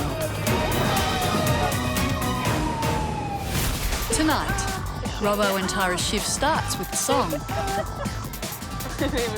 that ends very differently. Mate. Oh, come out through the window, just as I expected. A dangerous fire throws Lisa into damage control. Don't get any closer, all right? It's getting pretty big. And this confused tourist tries pleading as a defence. Ah, man, come on, man. It's pretty clear and simple. The magistrate said to you, you cannot drive, and you drove. Ah, this can't be true. That's tonight on Beach Cops. Time to go home, mate. That's fine. See you, mate. I just want you to go. If you return within 6 hours, you'll be given the infringement, okay? Mate, you know what's happening. We've explained it to you. Typical Saturday night. Yeah, my wild Saturday night. Woo! We can have a wild night now. My ex-man brought his new girlfriend. She's like, oh my God, I'm just gonna shake it. The fella over there with the hella good hair. Shake it off, shake it off, shake it off. He was laughing. Sorry, police can't have fun.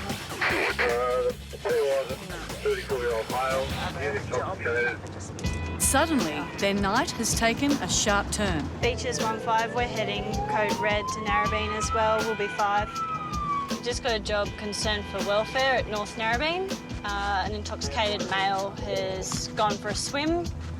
The informant hasn't been able to locate him since going into the water. She's lost him in the surf. He's been gone for about 10 minutes. Ambos are on their way. There's no further details as yet. Or he's drunk. Yeah. So, last saw him a few minutes ago, and he's re-entered the water for a second time. Beach is nice and back on from the day. Thanks, Michael. I guess start looking on the beach then. Need pole air here, hey? We've just been called to North Narrabeen Beach here. A male's gone missing in the water. He was last seen about 20 minutes ago, so he's intoxicated, so it's quite a concern that he's in the water to start with, but given that he's intoxicated as well, that just adds another risk. So we've got water police on their way as well to have a look for him, so hopefully we can find him. Yeah, well, there was footprints up there, but they just led to nowhere. Hi, guys. You haven't seen an intoxicated guy in his undies running around anywhere? That's every night. Narrabeen. Sorry, yeah, but if you see anyone, just call station for us. We've also got Polly next to hover over as well. Good luck. I'm going up to his house. Police have now been searching for the guy for 30 minutes, and their concerns are growing. I thought that before, but I think it was a rock. Thank you very much. You're 10 minutes off your left base. The other car that was calling? So we've called Polair in, which is a police helicopter. So they'll be able to work in a grid search above the water. We haven't been able to locate this male from land, so we need further assistance. And then, an extraordinary stroke of luck. Beaches 1-5, we've located the male. He's just washed up down on the beach. Mate. Mate. You can run up.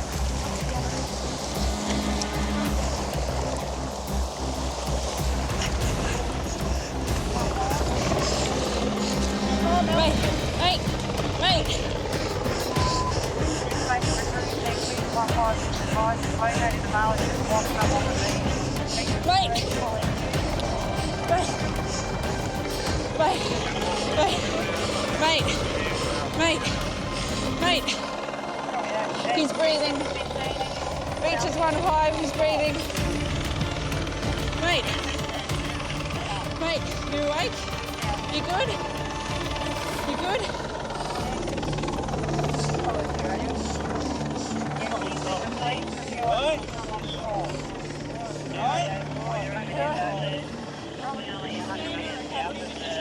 It's all right, mate. We've got an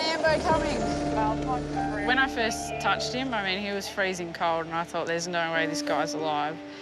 He was quite heavy, obviously, because he was unconscious, and my first instinct was to get him out of the water because he was just freezing, and there was no signs of life there. And even when I put him on the side, I couldn't feel a pulse and I couldn't feel him breathing, but I mean, I can't remember the time lapse or anything, but I just felt a gentle breath from him on the back of my hand, and then once I started speaking to him, I could kind of feel a little bit of movement in his body, and that's when he opened his eyes and yeah, made sure he was alive then. 20 seconds. We're gonna put you in a little buggy. Because we come to a lot of these jobs and it's often the case you never find them, and it was rough surf out there, so I have my doubts that we could actually find him even with the assistance of Polair, so. You spot him in the surf, did you? Yeah, we were just standing here and then he was just lying on the edge of the surf, so. I mean, thank God someone must have been looking over him, and yeah, it feels good. Very overwhelming, but it's things like this that remind me why I joined the force, and yeah, it's a good feeling. So he'll be taken to Manly, but he's stable, yeah. I think he's just feeling a bit cold from the water, so no worries. Okay, bye. Oh, man. Did that happen? You all right? Yeah, I'm good. Yeah. I'm just glad he's not dead. Did good, Mel. That wouldn't have been a good outcome. He was so heavy. So heavy. It's your weight session for the evening. Yeah, I don't need to go to the gym anymore. 2 o'clock, it's Red Bull time for me. Trying to get these boots off. I think I've got octopuses in my boots or something.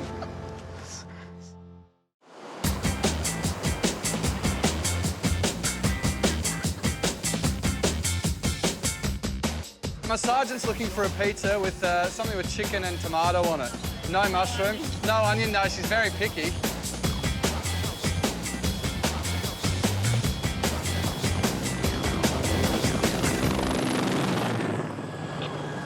Oh, interesting.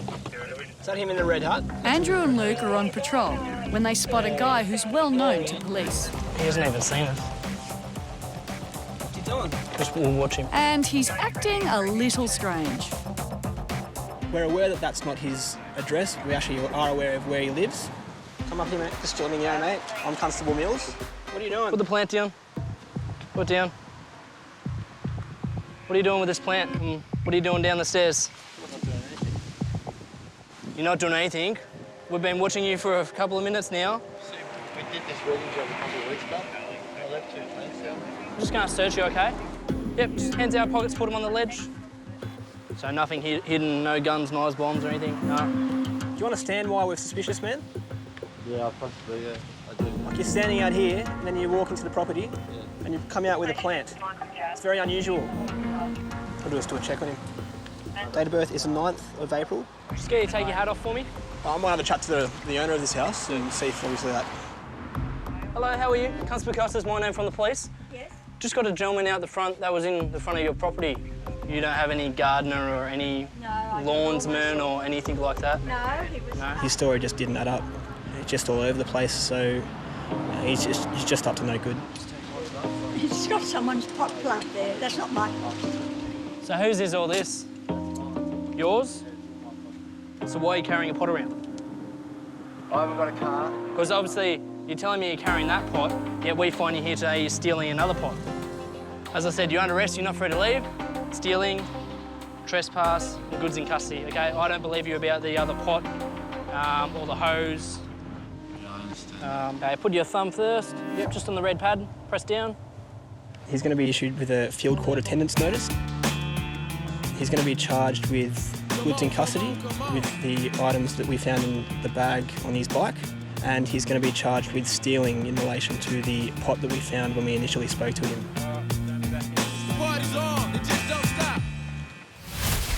I don't care, I just want you to go. You're not a gentleman. You're drunk in a public place. You've been an asshole. It's definitely coffee time. Yeah, Northern Beach is 814 copy. We'll go red. It's Friday night, and Lisa and Nathan are racing to an out-of-control blaze at a local factory. We've just received a call that there's a building fire in an industrial area. And there's also residential in the area, and there's also a hotel next door. Yeah, we're only a couple of minutes around the corner, so by the looks of it, we're going to be the first car off there. And they've arrived to find a massive fire burning. It's pretty big. It seems to be a commercial premises, so I'm assuming that no one would be inside. It looks like it's well alight. Come out through the windows, just as I expected. Don't get any closer, all right, because it's getting pretty big. Okay, you block down now. At the moment, we're just blocking off the road to make sure that no one comes through and gets in the way of the fire, because it's really getting worse by the second now we're looking at it. So, do you know whether that's vacant at the moment? Yeah, nobody in it. I've rung the owners. Oh, okay then. I hope that's okay. Yeah, that's fine. It's a IT company and storage facility for our wedding decorators, and there's also dry cleaners underneath. So obviously chemicals there that may explode. Hi guys, just want to move back a little bit. So we don't want you to get hurt, so thank you. The fire is still raging when some of the owners arrive. Your owner? Yeah, I'm the owner. Okay. Then you're upstairs that's and right. it's the IT part up there. I think that upstairs. Okay. Yeah, I'm just gutted. I'm absolutely gutted. And he's not the only one. It looks like all the work, the hard work we've been doing recently, everything else we've gone has basically literally gone up in smoke and flame. So what happens here? That's my business, 15 years. It's a family-owned business, so they've worked really hard, and now they're just watching it just burn to the ground, which is quite upsetting. Yeah, it's just devastating. Absolutely devastating. I can't believe what I'm seeing at the moment. This is a wedding decorators company, and it's just gone midnight on Friday night, so, you know, some weddings might be in 12 hours and there's nothing to decorate their receptions, so there's going to be a lot of upset brides in the morning, which is really devastating. I feel for everyone that's going to be affected. Yeah, everyone's pretty much gutted over there right now. All their decorations, they had lots and lots of drapes and stuff for buildings as well as tablecloths. They had all their machines down there, and that's all gone as well. It's taken more than 3 hours to get this fire under control. Bulk of it's out now, so it's not going to get any worse, so it's getting better. So. Yeah, there will be an investigation, and the fires will determine where it started, but at this stage, from witnesses that I've spoken to, there's no suspicious circumstances. We just don't know how it ignited.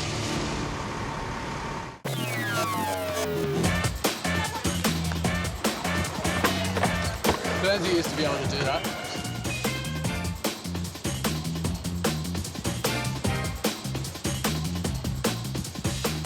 It's been a busy morning at Manly Court, where the magistrate's been hearing over 70 drink driving charges.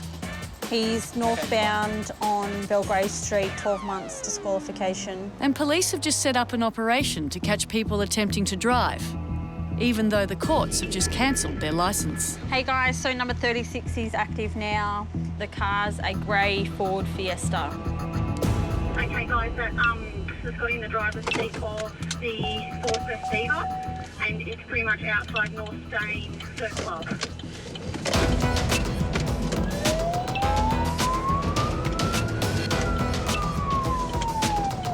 There's one on the move. We just had word that this guy, after being at the court, the magistrates told him you're disqualified for 3 months, do not drive. And he had someone following him, and he's just gone straight out of the court, walked to his car and driven. Yeah, guys, on Pacific Street. Yeah, Pacific Street.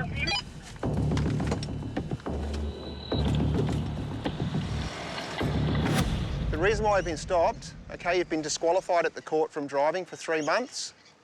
Yeah. Okay, and you're driving again. I just would stop the car to see my friend. I want to drive. I don't want to drive. You've already driven. Just to put the car here, sorry, man. It's just to see my friend. But your car was parked, and then you got in your car and then drove away. To put. You got your identification there, sir? Yes. He said that he was just moving the car to a location where he could park legally, and he was going to call his friend to come and pick him up. Why didn't you call your friend to come and get you? Because he was coming and I just want to get another penalty. So I just take the car from there to put here. The magistrate told you not to drive, and you drove. Please understand my Well, position. no, I understand you've got a phone there. You've rung your friend to come and pick you up. He could have done it. All right? He wasn't. Just sit down there, wait there, and I won't keep you a moment, okay? Ah, man, come on, man. Ah, this can't be true, man. It's fairly serious to just disregard what the magistrate has told him. It's a fairly serious matter, and the magistrate won't look too kindly upon that when he goes back to court. OK, sir. There's that, and that back. Court attendance notice. OK, directing repair back at Manly Court. So you've got to go back there. OK, you're being charged with driving whilst disqualified. OK? I just took my car from there, man. I understand that, but you can explain that to the magistrate. It's pretty clear and simple. The magistrate said to you, you cannot drive, and you drove. Can I talk with the magistrate? You can on the 26th of March. Can I be on jail? There is provision for jail, but unlikely. And I wouldn't think so. Yeah. Deported? I wouldn't think so. No. Okay, but I'm sure what he'll say to you is, did I not tell you that you cannot drive? Okay? Okay. All right. Thanks. You're good to go. In the end, I think he thought what he was doing was okay. It was okay for him to, as he says, go and move his car. So he's looking at a very lengthy period of time off the road.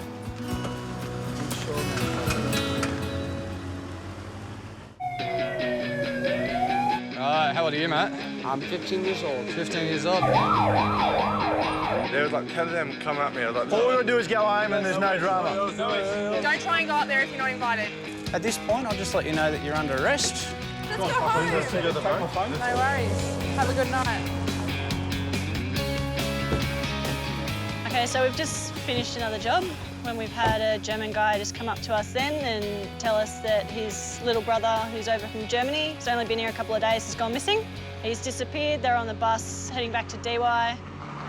He jumped off, them thinking that he's had a big night. He might just need a spew, but they've turned it back on him for a minute and he's just gone.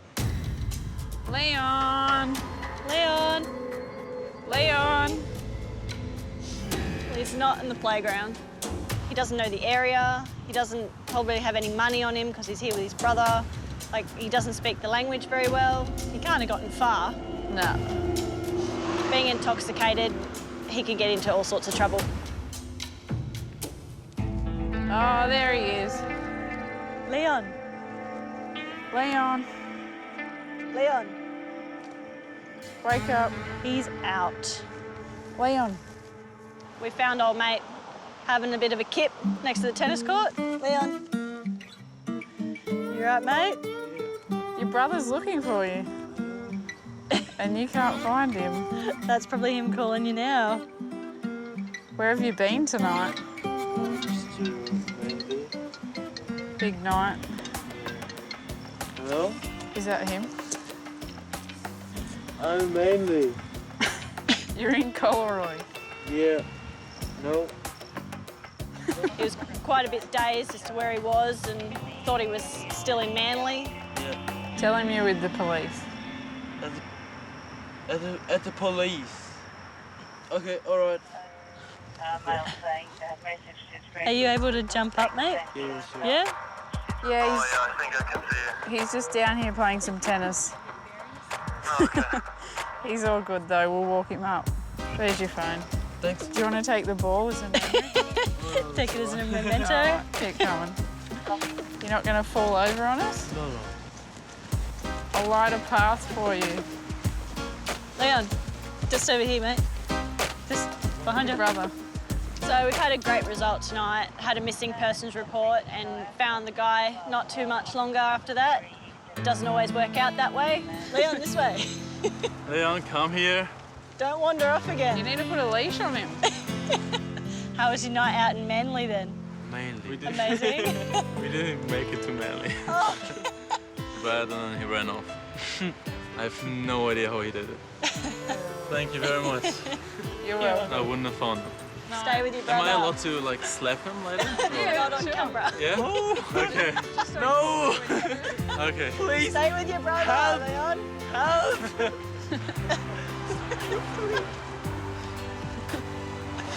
Oh, brotherly love. He's holding his head.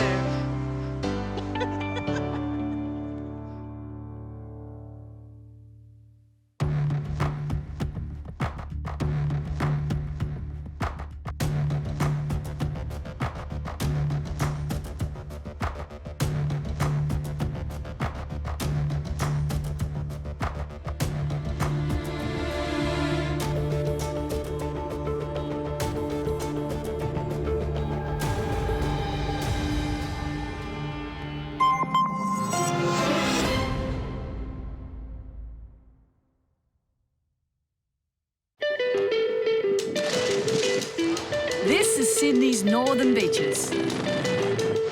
It's a playground for sun lovers, where every day is a celebration. And that keeps the cops busy. What do you mean?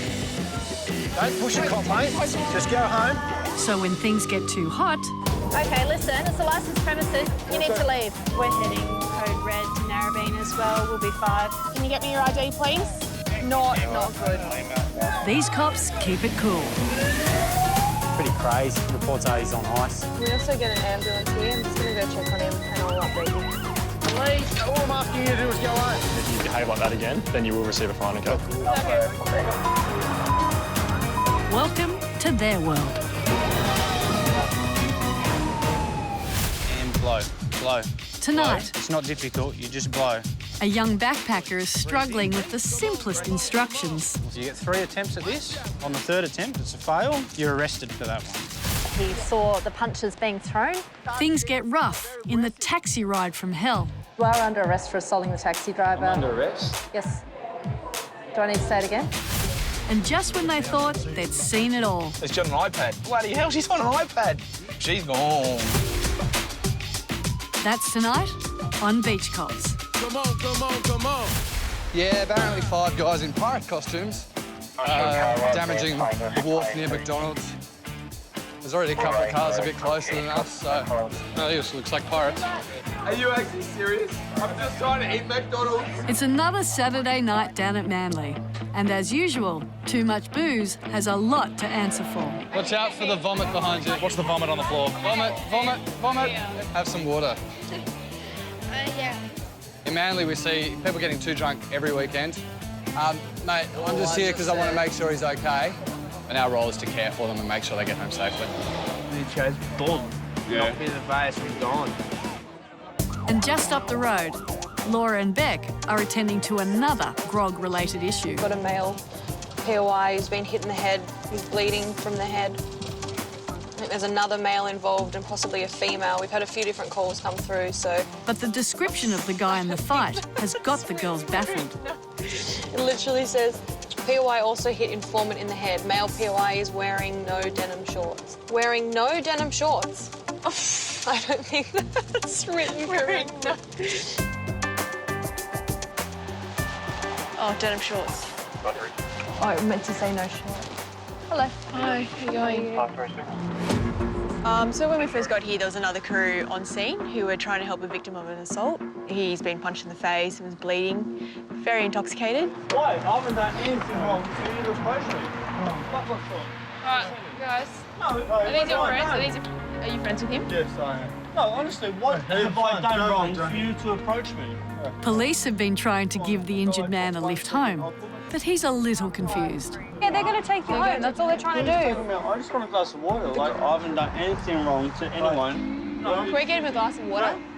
10 minutes later, they've managed to coax him down the stairs. All right, guys, hurry up. Can you take your cousin home? I'm going. I'm so sorry. That's okay. You right? Sorry. I'm going home. Yep.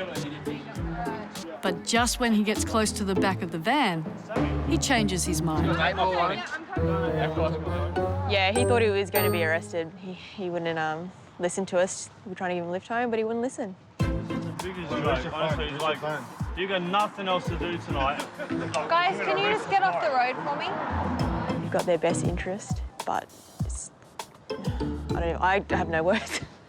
It's so frustrating. And he shows his appreciation with a little bit of abuse. But still, the police persevere. You're not going to give me a lift home. You're taking me to DY cop station, aren't you? We're not taking you to DY cop You're going station. with Sammy. Sammy's come with you. Sammy's coming with me? Yes. Just sit there. You're not being arrested. You've been punched in the mouth and we want you to take your own. You need a lot of self-restraint. A lot. You're intoxicated. I know my rights. You're intoxicated. Let's go. I'm not intoxicated. Wait, come on. Ask me to walk in a straight line. Go walk in a straight line. Okay, ask me. Walk in a straight line to the back of the van. He was trying to tell me that he wasn't drunk and that he could walk in a straight line, so I tried to get him to walk in a straight line to the back of the van. No way. Okay. But he wasn't fooled by that, unfortunately. No, my rights. I've been in a lot of trouble. I haven't done anything wrong. I haven't done anything wrong. No, Sammy. You can walk in freely. You can walk in freely. You're not under arrest. You're not in trouble. Let's go. And finally, he's in the back of the van. I wonder someone punched him in the head. Oh, he was very concerned that he was going back to DY police station. And he would not believe us that we didn't book relief home, which is very rare for us. So he's very lucky. Saturday night. Yeah.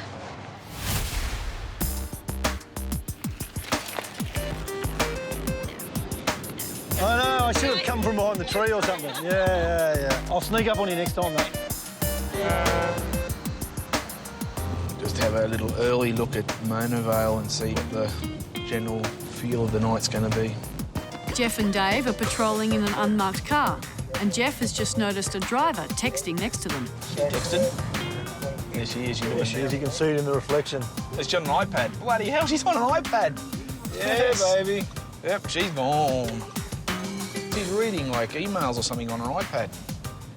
Well, we're just driving along and just noticed a young girl in the car to our right was looking down towards a lap. She was clearly distracted by something. Might have to stop her right here.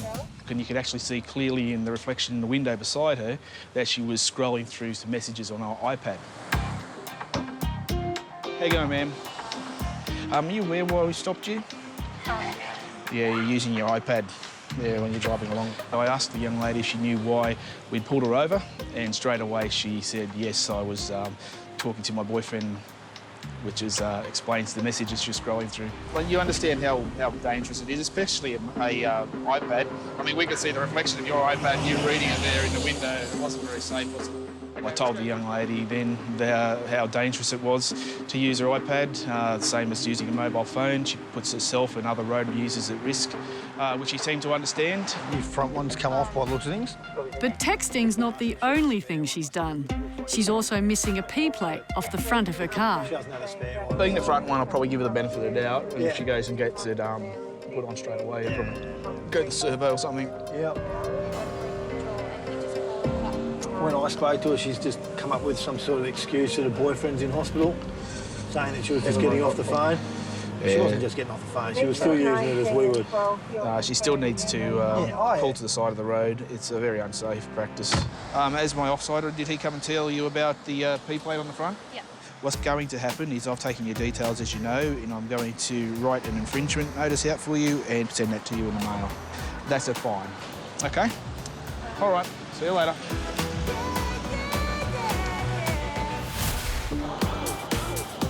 Stay here and I'll just take your details down.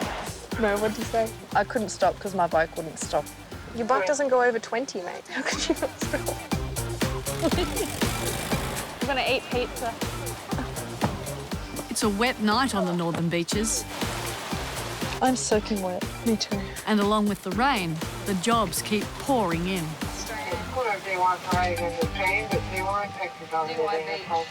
Now beach cops Leanne and Beck have been called to a brawl in the street. Do you reckon I should go no sirens or sirens? No sirens. It's a blue job. Just got a call from the station saying a taxi driver and a passenger are physically fighting. So we're about 1 minute off the job and I guess we'll see what it is when we get there. Yeah, right. Super sun. Yeah, calm down, calm down. down. What happened? Just tell me what happened. Just tell me what happened. He started being very aggressive. Okay. Took my glasses off, punched me from the back.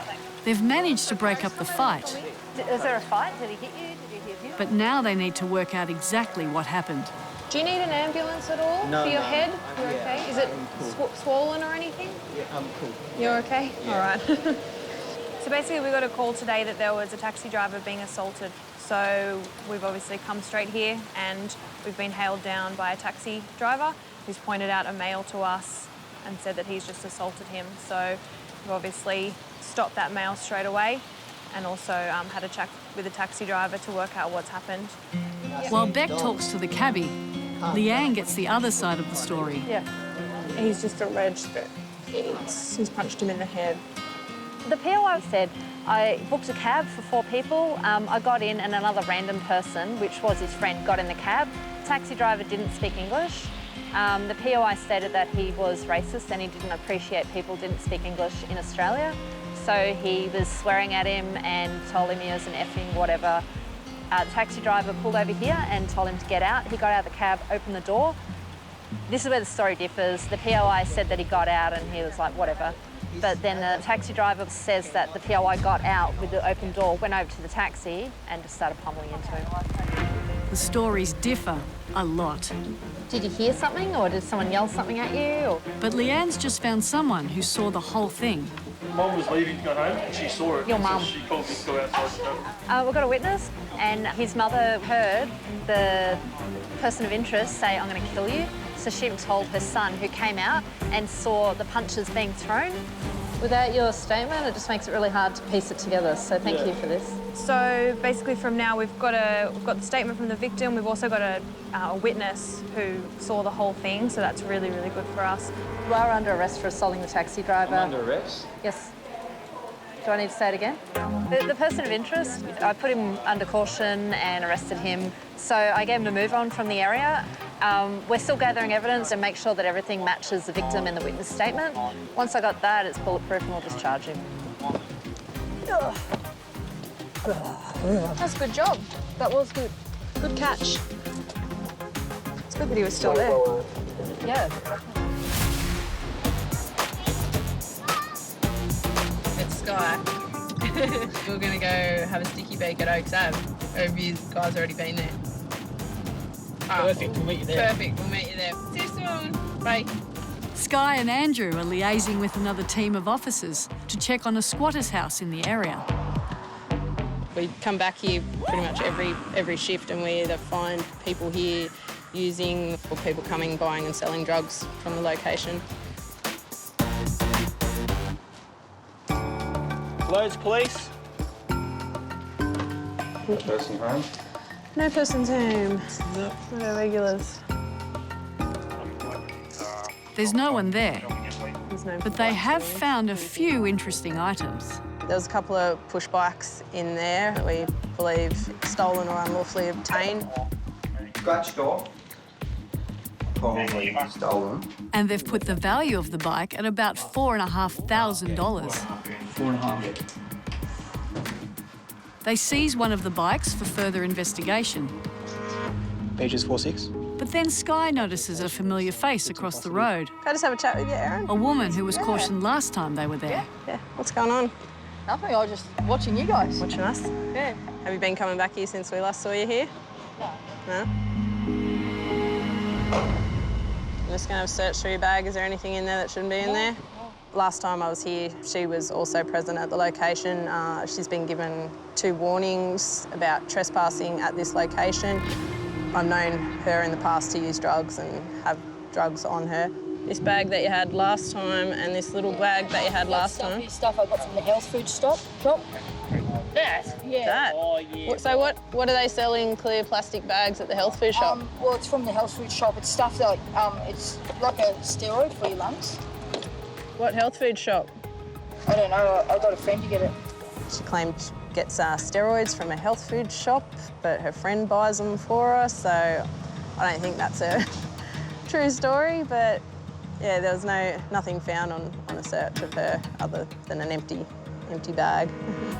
You know you're not allowed. Oh, yeah, here, we'll don't go you? in there. No, definitely. Because if I come back another day and I see you there, I will charge you with trespass, okay? That's good. I don't want to see you back down in Oaks Avenue for the rest of the day, okay? Stay out of trouble. All right, see ya. Yeah, she ran out the back door last time. Back at the station, Sky and Andrew have found out where the bike came from. Okay, the good news is, turns out the bike was stolen. We've managed to track down the owner of the bike. It's a guy up at Narrabeen, so it's not far from here. And the man that was squatting at the premises, he's been charged with the offence. Get you to count out loud 1 to 10 for me. 1, 2, 3. So that's just the way it is. Any alcohol tonight? I have had a beer. Just the one. It's 10 p.m. on a Saturday, and an RBT operation is running hot. Safest bet for you is just going to be out the driveway. And the local paper has just revealed that the Northern Beaches is the drink-driving capital of New South Wales. Have you done one of these before? Be famous! If I was driving, it'd be a different story. So far, no driver has gone over the limit. But Stephen has just pulled over a young man who seems to be having trouble following simple directions. Blow. And that's suspicious. Harder. Harder.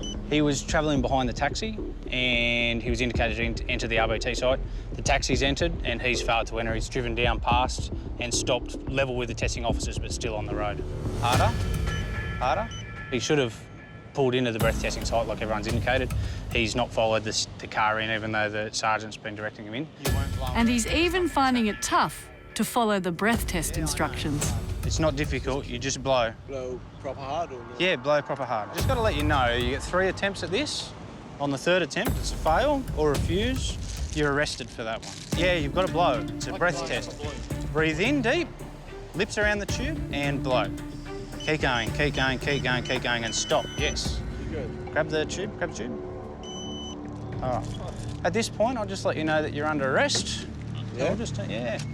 Gentleman's failed the roadside breath test, so he'll be taken in the RBT truck for a breath analysis. This is a roadside screener, but you need to be something underneath. What's the 050. This guy's from England and doesn't seem to know anything about our drink driving Yeah, laws. so you're well over, mate. So there's another device in here, instrument. Yeah. We'll do the breath test on the instrument, and based on that result, we'll base on what we do. Come on up, anyway.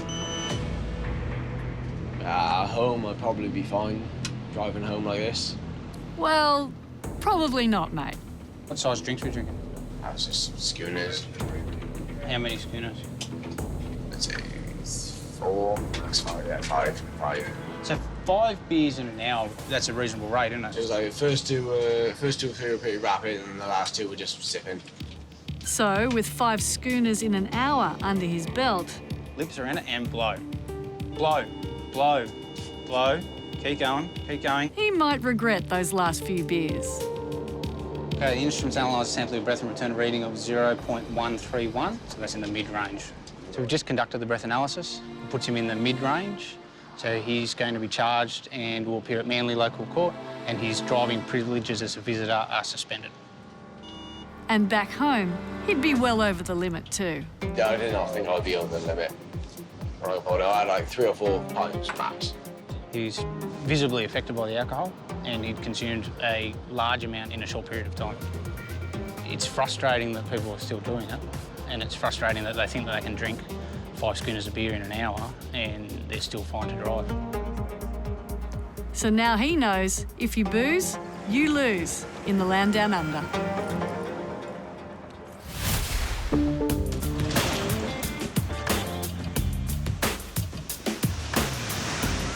Yeah, just the keys being snapped off. In a suburban street in DY, a car has crashed into 3 parked cars. Behind the big light. Oh, bang. Bang. The neighbours are out, but the driver of the car is nowhere to be seen. So the barrel is all intact, although there is a broken key in the ignition. So it does appear that the driver may have snapped the keys off in a hurry to run away. And it seems the driver may have done a runner for a reason. This has been reported stolen at 11:38. Okay. He lives just around the corner. So we're looking at the fact that he's probably pranged it, run back home and report it stolen. Yeah, sure. The incident sounds a little bit suspicious, considering the owner reported the vehicle stolen at 11:38 and the witness heard it about 15 minutes before that. So we've sent another vehicle up to the owner's house to have a chat with him. Oh, hi, Tony. My name's Constable Cohen from DY Police. How are you? While Michael breaks the bad news to the others, Yeah, it's undrivable at the moment. Was it insured at all? word comes through that the owner of the car has been found, but it's not what officers are expecting. Oh. So she came out and admitted driving. Whilst police were interviewing the registered owner of the blue Holden Apollo, he was claiming that he wasn't driving the motor vehicle at the time, but then his wife came out and made full admissions in regards to driving the vehicle. She said she just came down the road and lost control of the motor vehicle, and since then they'd fled from the location. She did state that she had drunk 1.5 glasses of wine, so it is quite obvious through looking at her behaviour. Unfortunately for everyone, this driver has no licence, and that means no insurance. She was driving whilst suspended, so she'll be getting a charge for that as well, no doubt. More likely negligent driving as well.